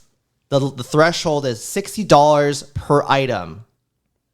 So on the customs form, each item does have to be marked separately. So if you're buying $80 worth of H manga, you better make sure the person helping you out doesn't just mark the package as $80 and calls it a day. No, that's when your stuff's gonna get opened. You'll be taxed on the $20, but then you risk CBSA opening your package up. And if you bought like, I don't know, if you bought something that had rape in it or furry or So basically Or- anything. or anything that is like banned according to CBSA's standards, then you're not getting that back. And or you can go through the Knock pain on the of, door or something. or you go through the pain of going through the appeal process, and good luck with that. Because I nobody guess got you're the going time to be for on that. the list, huh? Oh god. So because I'll tell you, I had Love Selection confiscated by CBSA like years and years ago. This is when I think who put that out? I don't remember. It was one of the ones that are defunct now. Is it Arrow's Comics? Could Or be. was it digital mangas? It was not DMP. Not DMP. It was not because I DMP. know I got all mine that came through their Kickstarters and stuff like that, and they had one that was. Pretty sure it was Arrow's Comics, and and this like university me was so incensed because I'm like, what do you mean they confiscated? They already took out the lolly chapter, so that wasn't even in the English release because you can't have lolly, right? Understandable. And I was like, but they took out the lolly. Why would they like confiscate it still? And then I was like, oh yeah, it still had a chapter with rape in it. And I'm like, oh yeah, rape is banned. I forgot about that. And that just shows you how desensitized you can be sometimes to things. But it's like because of that, like I made doubly sure whenever I do these kinds of things to like make sure my stuff gets through. So if I buy like 3 books, I actually have to request my friend to make sure you mark everything separately. Like say book $15, book $20. I don't know what else to add. and then the real question is, do they look at the cover? Well, Your friend. oh he's cultured too. It's fine. He's cultured yeah, too. Okay, so it's all part of It's the underground group. Huh? You're a good man, Burb. If you ever do listen to this, probably not. It's fetishrific though. But it'll be interesting to see how that part with critical mass and the Euro, how it goes forward and stuff like that. It's probably going to change the game because they were the biggest show in town, as they said. Okay, on the topic of mass conglomerates and what have you. When I heard this part of the story, and I talked about this part with James and Kevin over the phone last night, right, as we were prepping this show, One name came to mind in Japan, to me, and it's probably ultimately an apples and oranges part, but I want to at least bring it up here and see what else we know. Digital Media Mart, DMM. Who is DMM? Digital Media Mart. Yeah, they're a big they are a big company, I know, in Japan. Electronic commerce, online shopping, video on demand service. I think they've had they use those communal offices. I mean, I think there was a whole episode of Document 72 Hours done at one of those offices. You know, those offices where entrepreneurs sometimes just go rent out, borrow spaces. Like WeWorks. Yeah, like WeWorks. Mm-hmm. It was run by that, and I think it was run by DMM. But they started off as a company that distributed porn. They branched out to a bunch of other stuff, but it was never like the link was never really hidden. That's the thing. That's the part that kind of fascinated me, because in many respects, like when you look at history and adoption of most medias, you can make this argument that adult content is what sometimes drives each version. Early on, videotape, DVD, internet, AVR. So has that stopped with streaming then? They're still very much in the business by all accounts. I mean, and the thing is, the links.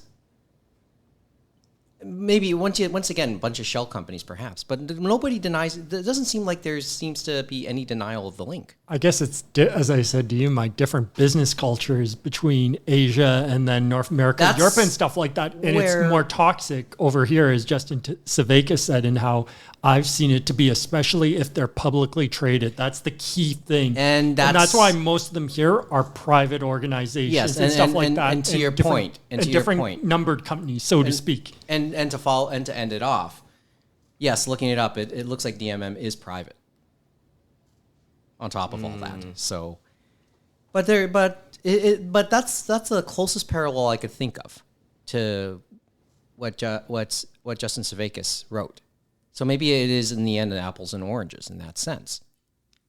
But that's what caught my attention. That's one little nugget that caught my attention, because the thing is, DMM since has dabbles in a lot of other stuff. As I said, online shopping, video on demand, mobile video games. Are they big? They're not. Sounds like they are. Let's see, net income 3.48 billion yen, but that's as of 2014. So they've acquired various streaming services. Just looking at some of the wiki stuff, they have a small portfolio of games, which probably have a bit of a cult following. But they've also been in other businesses, solar panel business apparently, among other things. And I think we have seen them on some production committees and stuff like that for certain anime in recent years and things like that too. So they definitely have a branch out in different things, like many conglomerates in Japan. Mm-hmm. MVNO service, so they're in mobile. Cloud sourcing. So yeah, partnership with Gaijin Entertainment to assist in the localization of War Thunder. Became owner of a Belgian First Division A club. What? So as of 2017. So yeah, they're in a bunch of things, right? So is this like a money laundering thing? Like, what's going on here? There's like a lot of pots. Yeah, it's a lot of pots, but companies like this tend to do this, right? A little bit about, as we said with the Right Stuf and Crunchyroll deal, diversify your investment. Oh, right, revenue streams. Yeah, well, going back to that, but boy, sometimes you can really go across the board. We're wondering if Sony makes a move on Square Enix at a point, will they want to get into publishing? Maybe because that's yet another thing to try and diversify. Although it always comes down to money. No, I'm not going to use the line. Yay! Well, I wasn't going to use it. Was it the Wu-Tang Clan? Your friends from there? So I just tried to Google it. What sort of club was surprising that they're involved in? Huh? Club? Football club. Sports club. Sports club. A soccer team. Okay. Yeah. And those are expensive. Soccer team in Europe. Soccer teams are Especially Series 1. Yeah. Serie A. But this is Belgian First Division And I don't know if it might not be the top flight. I don't think it's the top flight, but nonetheless. Hey, all it takes is one Ted Lasso, and that team's going to the top. It's just so you know. But and there has been that wave of Middle Eastern and Asia conglomerates taking European teams. And we've seen in England too for the Premier League, some of the lower division ones, and then working their way up to the Premier League too. So it can happen. Yeah. So I mean that as I said, it's like Pokemon. They catch a level 2. I don't know my Pokemon shit. Okay, go good. Yeah. Anyway, Really a Pikachu? Anyway. I was thinking though, Mike. but that's what came up, and I know maybe that's an apples and oranges, but that's just something that came into my mind. Mm-hmm. You don't have to add anything else, but just one other. That's just what came into my mind on the whole thing. So maybe my mind is in the gutter at times too.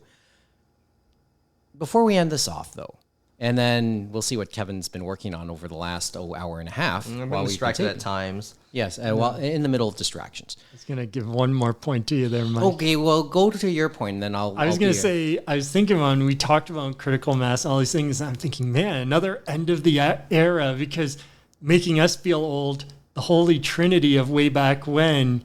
Anime 18, Kitty Media, and then Critical Mass Video. What about and where Soft they Cell? are now? What about Adult Source Media? What about Soft Cell? I know they Soft Cell was they were ADV. kind of there for ADV, but they kind of gave. It feels like they gave up, and then they brought back, and then gave up again. That was the one I'm surprised Redo of Healer didn't end up there instead of Made in Japan. They probably just felt no need to bring that label back. But it's interesting how it's like end of the era stuff like that, because all they've done is just re-release. And as you said about John being at Anime North, supposedly, yes, they do bring porn to Blu-ray and anime porn to Blu-ray, and they sell it. And that's what they do, one a month sometimes, they said. So somehow it still sells on multiple formats. They have slowly been obtaining the odd newer hentai OVA here and there that honestly, when they get it, it blows my mind. Like I think like a few years ago, they actually got Kanojo, and I thought, holy shit! Like I don't know how much he would have paid to get that, because that's one of the really good ones. Okay. No, it'll be interesting to see how that changes the market compared to what it used to be, especially in the era of streaming and the internet. First things first, let's wait for the new website to fully function. Can I say, and on the topic of end of an era, can I save a word for Sean Kleckner? Because, I mean, once again, coming back to Justin Sevekis' tweets over the last week concerning this, he said, I think it was yesterday or within the last 24 hours. Yeah, it was yesterday. Mm-hmm. He just said, now that the dust is beginning to settle, I want to just say something about Sean Kleckner. And there's another thread. He's known him for 24, 25 years. He's been at this for the better part of 35 years. Because they started out with telescopes and stuff like that with the friend that's no longer obviously with him in the partnership. Hence the name Right Stuf, because that was a reference to probably the movie too.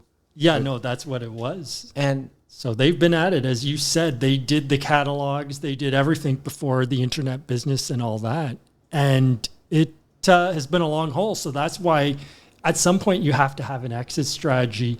And once you have those conversations, as we said before, I think it was a natural end. The question is, will Sean and a lot of the team stay on? That's the question mark for a lot of people. I think he'll stay on for a bit, but we'll see for how long, because he is definitely not retirement age, as we would say in the business. Well, yeah, but boy, he's been at it for a while. But this might be the beginning of him riding off into the sunset. Yep, to me. A new chapter. Regardless of what we think, how long we think he'll stay. This is like setting it up. And to be fair, Kleckner, I mean, the only time I've ever interacted with him is if I bought something off of him, maybe on eBay, when he puts something on eBay back then, right? Mm-hmm. And he would at least, and you end up interacting with an almost celebrity in fandom, right? And and I acknowledged, are you the Sean Kleckner? And all he would do is smiley face in a reply.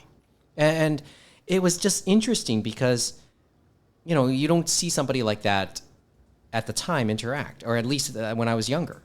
I was in a bit of awe of that. And sometimes he would interact with the customers, as he said, and things like that. And a lot of it is they had to grow the business. They were under tight margins. So whatever he got, he probably got for the blood, sweat, and tears equity he put into that business. And even on the Nozomi side, he got that blood, sweat, and tears because they have their prestige packaging and all that stuff. They do the older shows, and they have still went back and done some dubs, even though through Kickstarter, they let people know and say that it takes money to make these things and we don't have unlimited resources, right? Yeah, so I give him a little credit. And if you want to really be upset at that whole thing, just remember this is his baby and this is his call. And maybe it was time for him to cash out to some degree. And there has to be an exit strategy, as they say, whatever that may be, because I've seen it on the other end where the business owner, right? They may die or something may happen, and then they don't have anyone to pick up the business back up, and then the business just dissolves into nothing and stuff like that. So Sure. you have to have all these plans going forward and Yeah, stuff I like mean- that. And sometimes it's earlier than you think and stuff like that. And this may be one of those things. And he's like, you know what? Now's the time. And you got to respect him for that. And he wasn't getting $1 billion, but he at least got a nice share of what he put into that business, I bet, which is good for him. Yeah. So a kind word for him. And maybe this is his chance. Like, it sets it up. And to be fair, and now that you mention all of these type of things, right? Sometimes you have to give up to the competition in many respects. And like this is almost unrelated, but when you put it in those terms, you know what I thought of? The restaurant chain, Saint Hubert. Remember? Yeah. It's a very Canadian restaurant. They briefly, or in the 80s, were in Ontario, but they're mainly based in Quebec and Montreal. There was one on Queensgate for like forever. Oh yeah, until Yeah, it's recently. still- yeah. No, that's another story. That's a local story, but and maybe we can save that for the French foodie. Swiss chalet. Yeah. For lack of a better way to put it, yes, the French Swiss chalet With their own sauce. with their own sauce, and I think better. But guess who they sold to a couple of years ago? Swiss chalet, the parent company. Or what they called? I think they're called Recipe now. But yeah, they sold. Cara's They sold Recipe now. Yeah, that's the company. That's And the they have name go Harvey's by. too, so- Yeah, and they Harvey's. The defunct Free Hamburger Day. Thanks, Anime North. But yeah, this is one of those things. And Cara Recipe, whatever you want to call, they want to maintain that brand. So to be fair to what happened there, and why it happened was because the family that founded and ran Saint Hubert, there was nobody to eventually take it over. So this was the decision they had to make. And in many respects, maybe that feeling is maybe at play here too. Wait, really? No one's leave it down to at all ever? Like or just get swept up in the wave that swept up in the wave that Sony has made. You might as well just become part of it, for better or worse. So, but once again, like maybe the competition we're looking for isn't from somebody up and coming. It's from somebody almost as big. That's why when we talked about the whole streaming thing last year, when Crunchyroll, when Sony bought out Crunchyroll and then ultimately took out Funimation, merged it into Funimation, and we kept saying, who else could possibly come? AnimeTube, really? But maybe as time has gone, and not necessarily gone great, but maybe you could look at bigger companies, the Netflixes, the AMCs who took over the TV show? Sentai. Oh, Sentai, yeah. Who's taking over Sentai and AMC, Haidai. Yeah. AMC, yes. Yeah. And then all these, but maybe smaller boutique streamers, but they've been bought out by not Sony-sized companies, but still larger companies than that. I think you know the answer in your heart, Mike, and that is where Crunchyroll began. The pirates are going to be the ones to restart the wheel, as they say. It's entirely possible. And I know you're trying to joke. I think you're kind of joking, I think, when you say that, but maybe that's where it could happen too. Right? I mean, especially if you keep having manga up moments. Okay. I want to let you know, Kevin, don't worry. It's going to be a family-friendly anime North and conventions going forward. It's just going to be censor bars everywhere. Or Okay. just a paper not- bag But it's princess not anime moment. North without 4 hours of gay sex 101 and impossible positions. Well, I Can mean, people wear that'll jeans, be, do you think? that'll Yeah, be To why anime not? North? Oh, Why no, not? That'll be, Why not? That'll be the alternative track that James won't be programming all night. Okay. What the hell have you been working on the last hour and a half, Kevin? Can't wait to see this. Okay. Oh, we'll leave it at 16 questions, but 16. How many questions? How many questions did you We're an create? hour 34 in. Okay. you know, okay, this is episode 69, and in the spirit of episode 69, I figured we can do a little game of Anime North game shows, please pay attention. So should they be paying attention? There's gonna be a segment of titles or segment of questions where you're gonna have to name that cultured title, and this can span anything from anime, manga, visual novels.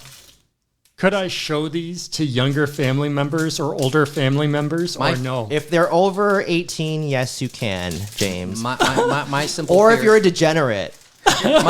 my simple fear already is But believe what me, happened. Like believe me. how the winner ends up looking. But as So a lot of plot, right? as a previous anime roundtable member once said, it is possible that if they're 2 years old that they have not watched porn, but after the age of 3 they're in. So Which one is that? That's Anil's. That's no, that was Adam. That's that was out of you. well, we knew it was a flip of a coin. Okay. But realistically, like by the time they've hit 12 or 13, they've probably seen it already. But in any case, this will require you all to not look at your devices because that would be cheating. I have the answer on this Kit Kat thing here. I Let's know go. it's Let's on go. there. 16 questions. Let's go. All right. So these sets of questions, you have. I'm gonna give out 4 titles. This Oh, is this is how multiple this is choice? how the format's gonna work. I'm gonna give out 4 titles, and you're going to have to identify which one is the cultured title.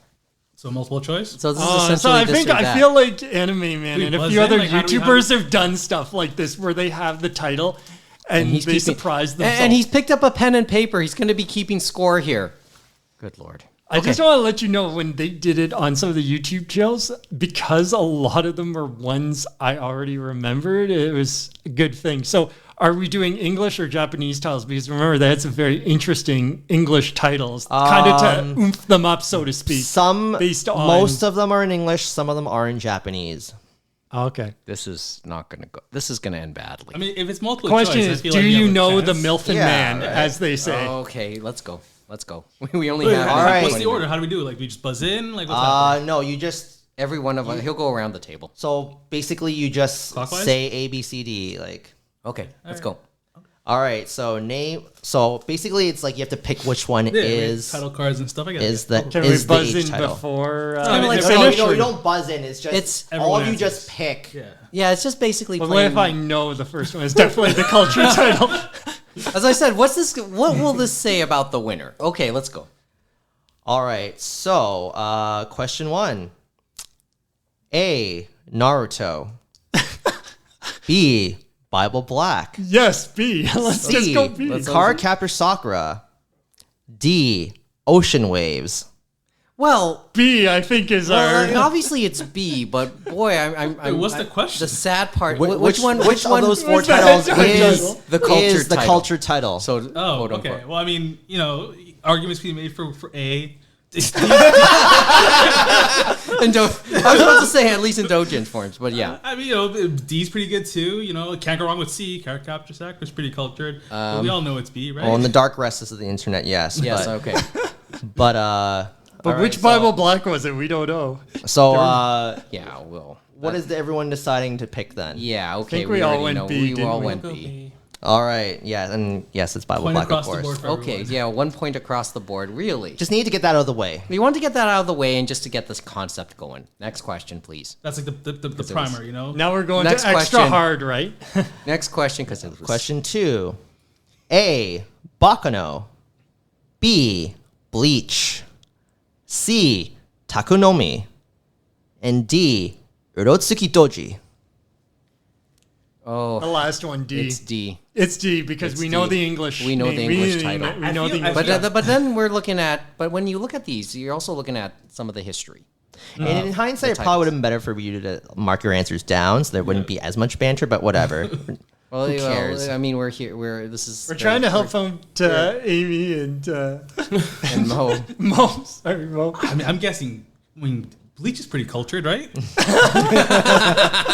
It's got a second anime, right? A I mean, reboot they're anime. bringing it back and everything too. So that's Okay, pretty, let's pretty continue. Good, but Because Yeah, I just coast and say D. Goes to say D with us. I think this is between me and James, I'm afraid.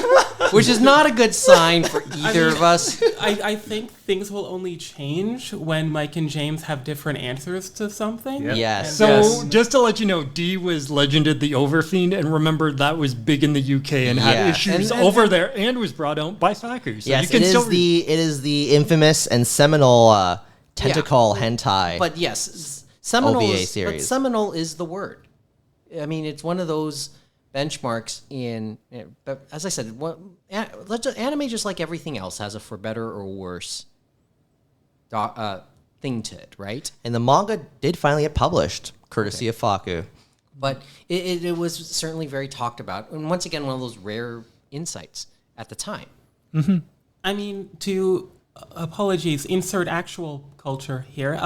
The tentacle thing dates back to like the ukiyo-e prints. Yes. Like it's yeah. I mean, And there've actually and been that's a many thing- and that's talks actually on this manga and ukiyo-e. So there's been some interesting mix in talks about And this. this, so it's not like it brought the concept probably into a more modern time. Question 3, please.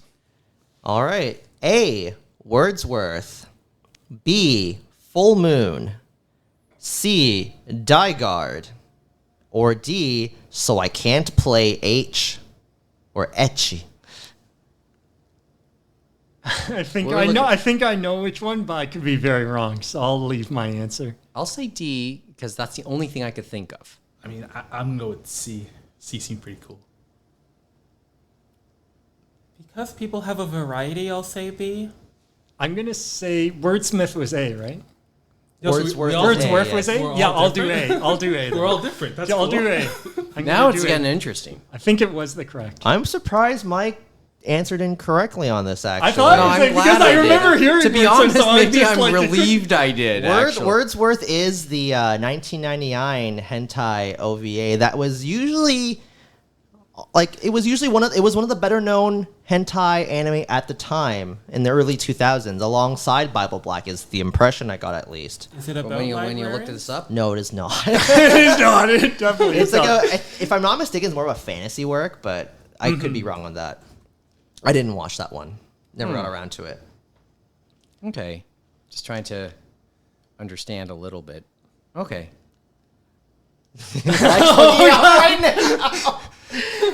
next question, please. You know, All Mike, right. you're gonna have to wash that laptop there. All right. Question 4. A. Persona 4 Golden, the animation. B. Ray, the animation. C. After the animation. Or D. Gravity Days, the animation overture. I know this one, so I won't say anything. So we can give him the point already, okay, Kevin? Okay. I will say, but I will say I C. think Mike. Yeah, damn, I will I'm say like- C I was- already. I was gonna go with C, man. C's my go-to. I'll say C. C is correct. C is 'Cause correct. C is And correct, after had yes. two. Had It just two, sounded like it should be, and I don't know DVDs, why I was believe. thinking I think that. there's after and after something. So, yes, After the Animation is the 2007 hentai anime that was produced by MS Pictures and based off of the visual novel of the same thing. And Which which seems to be the original work Yes, for a lot and of it these. is a wholesome hentai, and it's popular because of its original character designer, who is Tony Taka, or as my one of my high school friends would famously say, it's Tony Hawk. Pro Skater 3. But yes, Tony Taka's art is amazing, and usually anything with his character designs usually does get a hentai adaptation, and his works have transcended hentai and are in some other works like the Shining series of video games. And I was saying he has done some other art books that aren't 18 plus as well, and he does some really great art, and some of them do. And Media Blasters did release the anime on Blu-ray last year. I only found that out like an hour ago, and I was shocked. So I'm gonna see if I can get that at some point. You should have went to the table there. You would have seen a lot. Yeah, I didn't notice it when I walked by the table, unfortunately, or maybe they sold out. Who knows? All right, question, was this 5? That was 4. Okay, so question 5. Question 5. A. Black Widow. B. Kimagure Orange Road. C. Black Lion. Or D. Orange is the new black. I'm gonna go with C on that one. I believe C is our answer. Amy? Yeah, I'll guess C as well to keep things even. James? What was the first two choices? What was the again? first choice, actually? A is Black Widow. B is Kimagure Black Orange Widow. Road. Yeah, I'm We're saying going C Black- is we're going Black I Black know it Lion. ain't B. It's- I it's know it Black ain't Widow. B. It's So I'm Black going to say Widow. Black Widow. Black Widow, yes. And it is Black Widow, actually. I mean, that was half right. Or You get Black half something. a point. Even though, yes, we know As I about s- comics world and stuff like that. I do feel at this point I might be playing to lose. I mean, not like I'm gonna guess Orange is the New Black or Naruto, but I mean, there's no chance I know any of these unless one of them is my lesbian experience with romance or with loneliness, which Yeah. I guess doesn't count as a No, age. I don't count that as erotica. No, Okay. like Because that, a lot of the it Pixiv ones, are Yeah, personal those were- stories, right? and yes, and I do make the delineation that it has to be like expressly a hentai or cultured series That's the because term. stuff by like Nagata Kabi I would not classify as erotica. Yeah. It's not meant to titillate people. Well, if maybe it could for certain people, but yeah, and her work is amazing, I must say. Let's go. Next question. Question 6. A.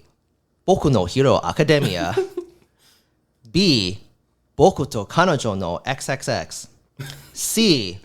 Boku no Pico. Or D. Boku wa imoto ni koi wo suru.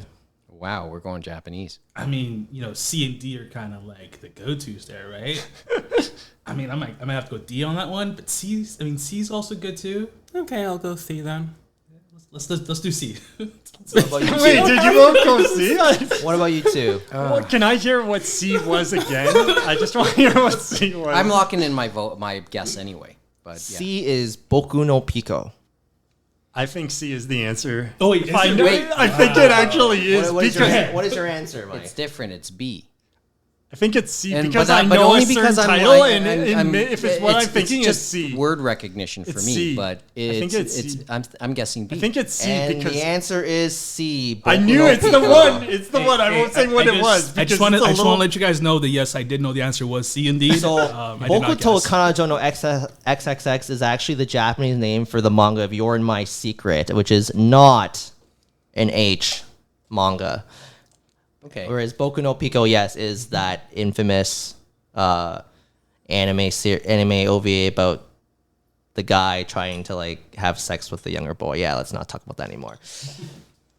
Next And question. it had like 2 sequel series after that too. for God's sakes. One's like Pico'd and Chico, and for there's God's like another one. Okay.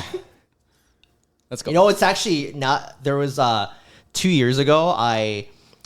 My friend was asking for anime recommendations, and I suggested Boku no Pico, thinking that he probably knew I was joking. And he then took a you week later, he's like, "Kevin, what the fuck did you make me watch?" I was like, "Shit, you actually watched?" Yeah, he was not happy with me for a week. Did he watch it with the family? I hope not. I hope not. Oh God. Good Lord. Next. I don't think he did. To be we'll honest. never get to question 69, Kevin. Come on. 16. 16. Question 7. 16. A. Gaku in Heaven. B. No Money. C. Princess. Or D. Free. Okay, I'm gonna switch it up this time. I'm gonna go with. Can I hear B? What was B again? No Money. Yeah, I feel like No Money might be the answer. Okay. Amy, James. What was A? A was Gaku in Heaven. Damn, that sounds good too. Yeah. It might have been that one too. This don't is think it is, in. though. This is the anime. These are all anime in well, yeah, specific. I'll definitely go B. B as well. It's definitely B. I was gonna go B as well. No, money. Hey, we're going across the board. We all think it's B, but is it? It's probably B. I Yes, think the it other is one's B. Wow. If we're talking about the anime, that's why I had to add anime specifically because No Money is also the English name for Okane ga Nai, which is a BL manga that is explicit. Okay. An anime that is explicit. And- Gaku in Heaven anime is not explicit, but I believe the manga's a little more explicit than the it can be anime. quite The anime edgy. is more.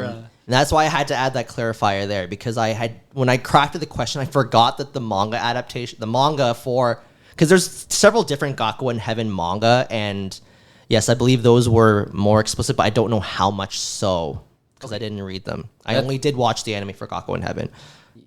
He really is trying here. Let's go. Number 8. Number 8, A, Take on Me. B, Mysterious Girlfriend X. C, My Boy. Or D, Haru's Curse. I'll start that off. I believe that the curse is probably the correct answer.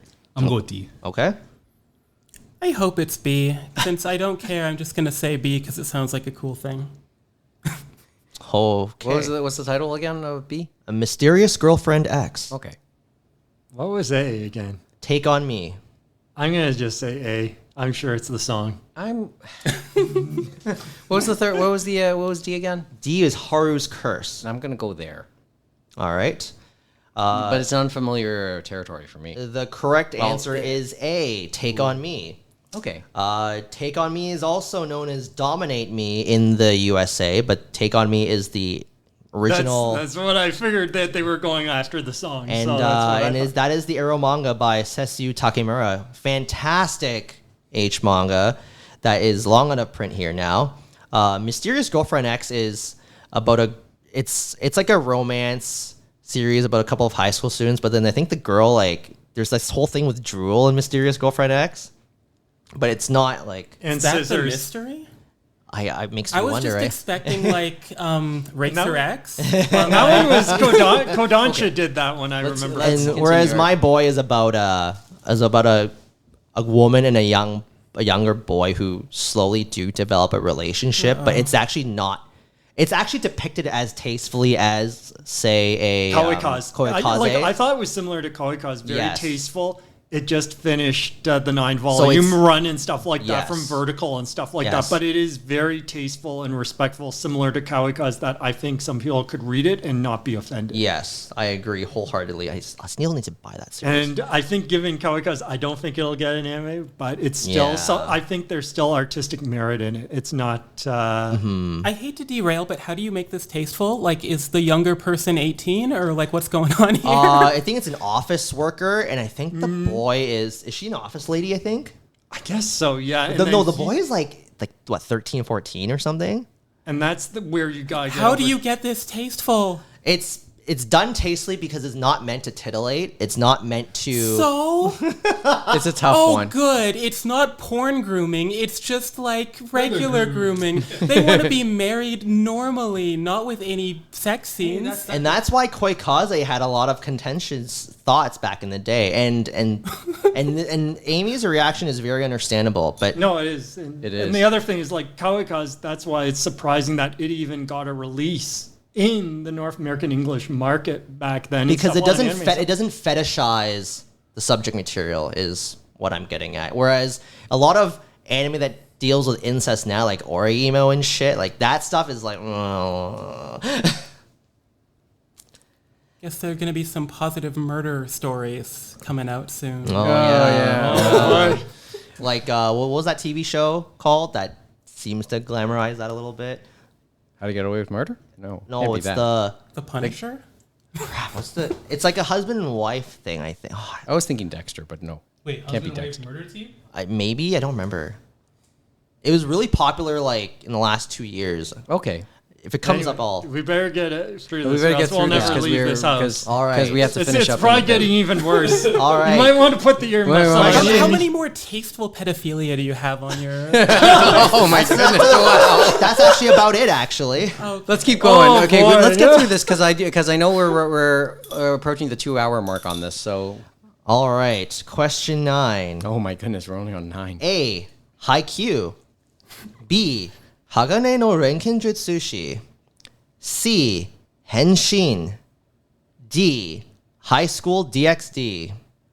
I mean, I'm going C on that one, right? I have to only say C, but that's just the only name there that could just.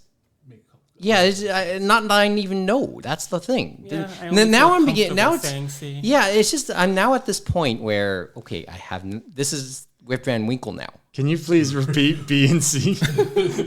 B. Hagane no Renkinjutsushi. And C. Henshin. I'm gonna be contrarian and just say B for the hell of it. Yeah, I'm gonna join James. Okay, let's go. Okay, and the answer is Probably C for some C. Yeah, see, there you go. Because Hagane no Renkinjutsushi is the Japanese name for Full Metal Alchemist, Oh, that's what I thought. There you whereas go. C is the Japanese name for Metamorphosis, the famous that's why, H yes. manga by Shindo L, Okay. which is getting a hardcover release by Faku at the end of this year. Yo, shout out to Faku, man. We've been talking about them a lot today. 10, right? Number 10, right? Number 10. Do we want to continue after 10 or? Yeah, As I let's- said, let's- we let's- want to go Because I have through some that are. I have a few questions where it's like name the one that's not a hentai. Oh no! Oh, Play God, reverse. really? Let's get through these as Let's fast as we just can. get this A. quickly, please. Starless. B. Star Driver. C. Star Mew. D. Stardust. This is for One which sounds like a one's hentai. Pokemon. One sounds like a failed. This is for wrestling which one's a gimmick. hentai still. I'm gonna go with A on that one. I'll Okay. go D. Okay. What was A again? What's A and B again? A is Starless and B is Star Driver. I think A looks good. Let's I'm go. gonna say with- B because Staryu sounds like a Pokemon. Stardust sounds like a failed Cody Rhodes gimmick. And the answer is A. Starless. Hey. Stardust is like an old ass OVA from like the 80s and 90s. Star Driver is like a last 15 years anime. Star Mew is like an anime that is has a lot of pretty boys, and Starless is the 2012 hentai whose character designer is Sei Shoujo, who famously designed the characters for Bible Black, Well, but not the same. I get- but it I wasn't get- the same company that made. that Well, one, though. okay, let's go. All right, and now these few questions are name the one that is not cultured. A. How to Conquer Monster Girls. B. Monster Soul. C. Monster Smash. D. Monster Romance. I'm gonna go Wow. with B. I'm gonna go with B on that. I'm going B. I'll go D. I'll go A.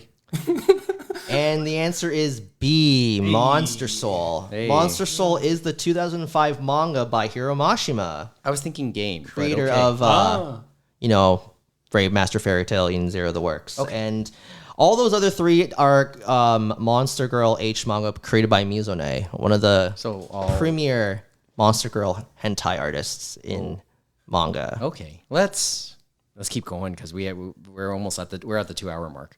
Question 12. What is not a hentai or what is not cultured? A. Seika Women's Academy. B. Garden. C. Fechikano. D. Fight Ipats Juden-chan. Wow.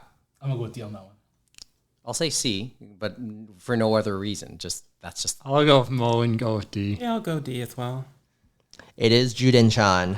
so it's not okay. Yeah, Juden-chan is quite pervy, but it's not a hentai, whereas the other three are. Let's keep going. As I said, we I got like this, man. This is cool. yeah. This would be like a nighttime track in the game show room at best. I think we're splitting this off from the main episode because, boy, howdy. All right. 13. A. Elf Princess Nina. B. Super doll Laika-chan. C. Taimanin Asagi. Or D. Magical Girl Isuka. I'm gonna go with B on that one. Yeah, that's the one that pops out that just sounds quasi mainstream, or at least certainly not on that on the cultured road to me. The culture. Cultured road. What was, what was take a B left. and D again? I just want to B hear. is Super doll Laika-chan, and D is Magical Girl Isuka. I think I'll go D just for the hell of it I'll because go B as Magical well. Girl. The answer is B. Super doll Laika-chan, and And I'm also saying it because the name sounded familiar. it is a 1998 TV series, whereas the other three are pretty graphic H visual novels and anime by Lilith. They're known for like some pretty like bad stuff. Like nothing like it's all like, you know, lots of rape, lots of like orcs. So just Sure. Like, so just normal stuff, right? Yeah, Yeah. just run of the mill. Okay. It's pretty brutal stuff. All right, question 14. A. Kangoku Senkan. B. Fault. C. Shuffle. D. Doki Doki Literature Club. Oh, it's gotta be shuffled, right? The not hentai, right? Yeah, the What not is not hentai, it's- or so what is shuffle. not culture? Why? I think I'm going shuffle. I'm with going motive. shuffle as So well. I'm going D. Doki Doki Literature Club. That's what it is. Okay. What are you? I Mike? said C as Yeah, well. we all Shuffle. see. I went C. I know. Amy is the sole correct person here. Oh, what? Because Doki Doki Literature Club is. I know it's a the- video It's game, a but game. it gets weird, right? These So are all I'm- visual novels as Kevin well. earlier said Oh. that, like, you know, these are just straight up porn. So you know, Doki Doki isn't that. So Exactly. Whereas Shuffle was based off of the anime is safe, but the visual novel is not for I was Shuffle. thinking the anime. Yeah, we were thinking. And the I was anime. thinking the anime. Yeah, we were Okay. thinking the Let's, anime. Go ahead. 15, right? Almost Two Yes. more. Thank goodness. All Or are we right. going to 69 because I Hey. can't handle that. Sensitive pornograph. B. A foreign love affair. C. Pretty Boy Detective Club. Or D. I Know Kusabi. Wow. Yeah, that's like These are just English titles. exactly. I mean, what was B again? A foreign love affair. Let's go B. Oh. B sounds like like it could be What's deceptively not A? it. What's A one more time? A is sensitive pornograph. I'm gonna play El Cheapo and just say, you know, divert attention, and I'll say A. I'll say A as well. I feel like C, Pretty Boy something sounds okay. And it is Pretty Boy Detective Club. That is not pornographic. Foreign Love Affair is also known as Ikoku Irokoi Romantan, which is by Ayano Yamane, who's one of the biggest BL authors out there in Japan. The other ones, yes, they're BL. They're explicit BL. Mm-hmm. All Okay, right, last and- question. Oh, thank God. Which one of these is not cultured? A. World's End Harem. B. Euphoria. C. Viewer discretion is advised. Or D. Love Selection. I'm going with C on that one. I know the I'm answer on this thinking one, it's, so I won't say yeah, anything. I'm thinking A myself. I'll go B. And James? Well, I know it is A because I have seen the censored version on Crunchyroll. The answer is A. World's End Harem because I threw Euphoria as a bit of a possible trick question because I'm not referring to the TV series You're Euphoria. referring to the other visual the- novel that the visual Manga novel- Gamer Yes, released, right? the- After that, I'm not playing that trick It's the again. visual novel, and yeah, that one's. You know, Euphoria is like the new anime fans' Bible Black. It really Okay. is The because like, you know, a lot of the older fans, when people think of hentai, it's Bible Black. A lot of the newer kids, all the young kids, it's Euphoria. I guess you can say even if you go older, you'll start to think La Blue Girl and or I was going to Yeah. say, yeah, La Blue Girl Yeah. with the thing, yeah. Because Euphoria is, oh god, like everything happens in Euphoria. Let's just say that everything. I'll say nothing, and I'll ask nothing else. Except It's And no one horrible. has won, It's right? horrible Correct. stuff. Okay, No one let's wanted add up it, the it got points. popularized because Sid Snap played through Euphoria. Oh yeah, one of the popular. Yeah. Yeah. So associated with the Trash Taste Boys, whose concert sold out. By the way, we'll get to that in a sec. Who won? I actually lost track halfway. It got funny. I to think just see clearly it people- was James, right? James. I think I did get the most I actually correct lost answers. track, to be honest. 'cause Oh, I was for just God's looking at sakes. everyone's reactions and stuff. But I think I got the Okay, most correct well, answers, keeping in can my head, both but of I'm not our gonna say can both anything. of our listeners do a tally and let us know, please? But then again, it's a reflection of what's the phrase that Matt Alt used in Pure Invention? The obscene go lockstep in, something to that effect, right? Mm-hmm. But obscene can go hand in hand with what's considered mainstream or even normal, whatever normal is. So, to bring this up and to be fair to the whole, having done this exercise, whatever we want to call it. It's cultured or not cultured. Yes. What do we call this game, by the way? What do you want to call this game? what do I call this game? Yeah. I thought it was Lost the Plot. No, I think culture is a great euphemism for that, man. Works perfectly, Yeah. right? Because Well, I mean, as I said, it's a part of our fandom. Not always something a lot of us are comfortable with, and certainly not comfortable talking about a lot, or as we are here, and almost openly. I mean, I feel like at certain times people are more open about this. So but acknowledging it, and we hardly do. I mean, we hardly have on air. Yeah. But it was an interesting. It was regardless not a bad exercise. And as I said, hope the game show guys at Anime North might be paying attention. Okay. Something you could run for the late night track. Well, yeah, something for the late night track if they are allowed to open the game show room upstairs. I'm guessing not a lot of these were women's gaze sapphic stuff, were they? That's the I second tried one, right? I tried to throw in some BL in there, so I tried to divvy it up a little bit. And I also tried to make sure it wasn't just anime. 'Cause, I threw in some manga, tried to throw in a couple of visual novels. But yeah, I tried to throw in some BL there, just so And it's you not tried just to keep it- purely like Yeah, try and throw in something that people aren't familiar with. and or that has appeal to across the board. But it's tough Or, on some of the visual novel ones because they also have the 18 plus and then the regular version, as they say. They do a lot of those, I know. Plus, BL's trickier because not all of it's 18 plus either.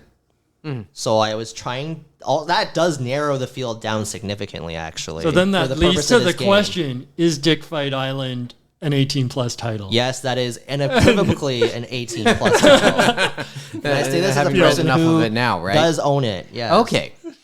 Well, thanks.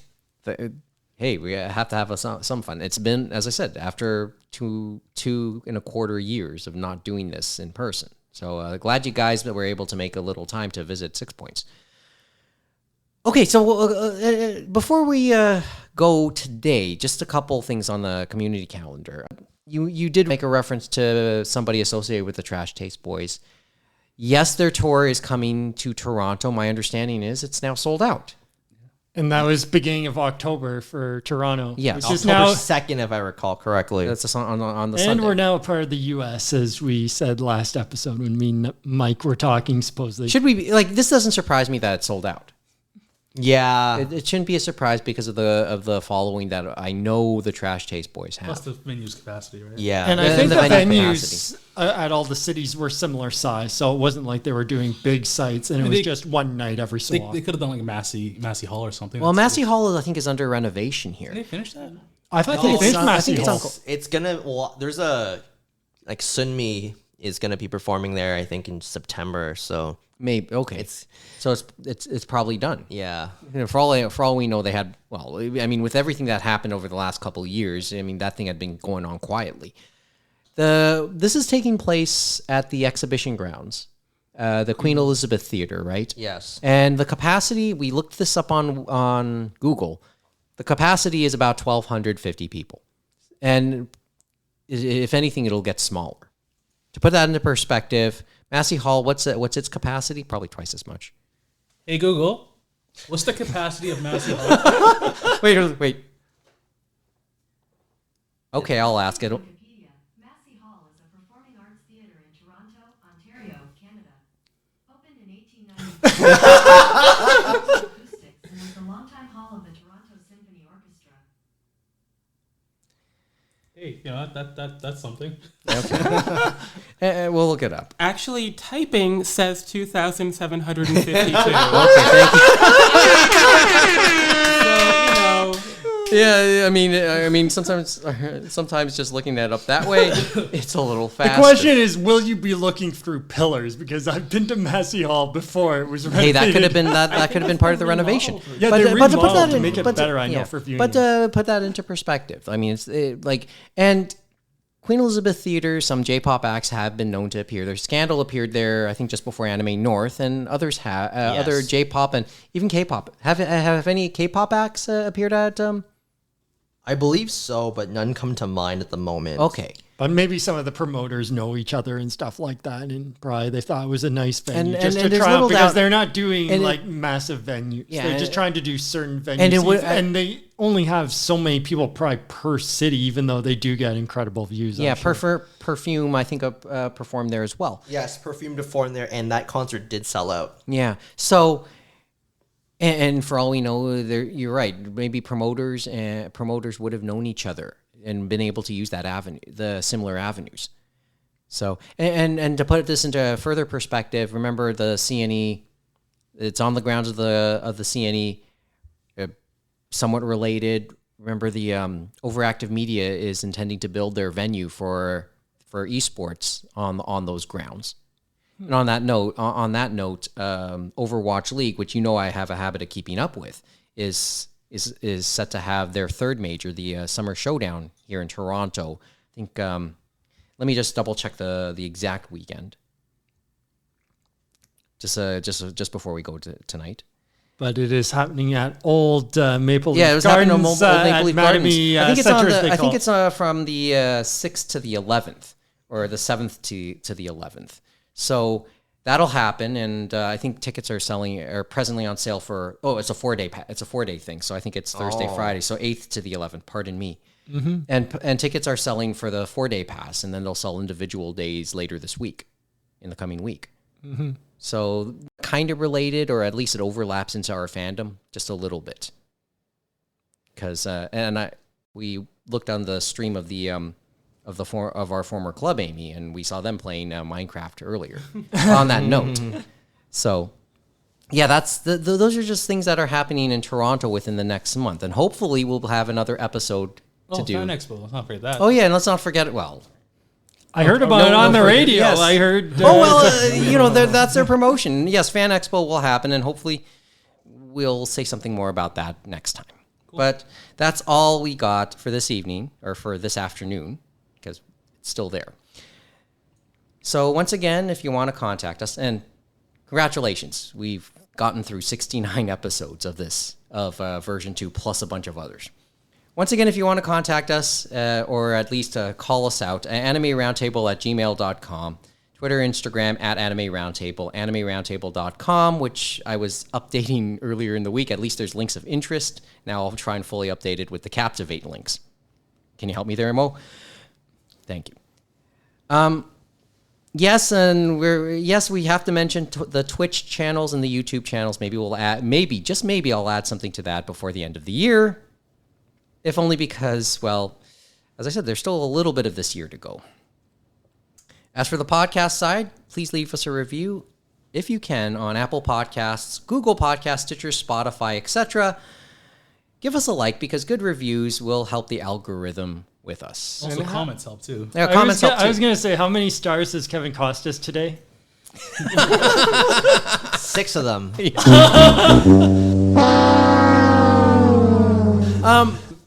And we'll give you a discount on 1, so just 5. Yeah. We're for now, as you have figured out, we're probably having trouble doing episodes on a weekly or bi-weekly basis. So we're going to aim a little lower, and at least say we're going to try and put out something at least twice a month. Twice a month. So we've already used up at least one of our August tokens. So hopefully we'll have something else up before the end of August. But regardless of how frequent we're going to try and be, and we're striving to be and how we will be, please give us a like, a subscribe, a follow on any of the platforms we're on so you can be notified whenever we do put up something new regardless. Also, if you have a Spotify account, please check out the Anime Roundtable playlist for a list of music based on things we mention every so often on this show. The theme song is entitled Fubuki Snowstorm by Piko Misaki, which is the title track of her current album. You can check out more of her music at picoinfinity.com or on Facebook at Pico Zen Music. So until next time, thanks for listening. Have a good afternoon, wherever you are, and join us again for another edition of the Anime Roundtable.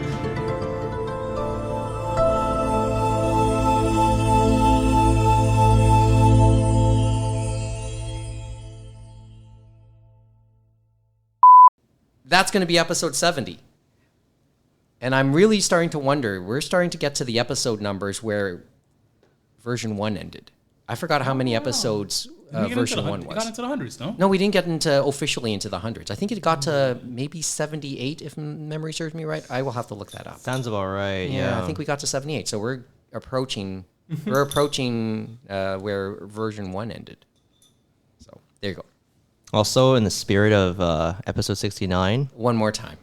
I've been reading World's End Harem recently, and you know, it's amazing how we live in an age where you can actually be picky with your fan service titles, because not only is it like the stereotypical man's wish fulfillment, the manga or the anime, but it does have a plot that actually does progress, and the main character actively makes progress or makes efforts to progress in the quest, so to speak. The plot?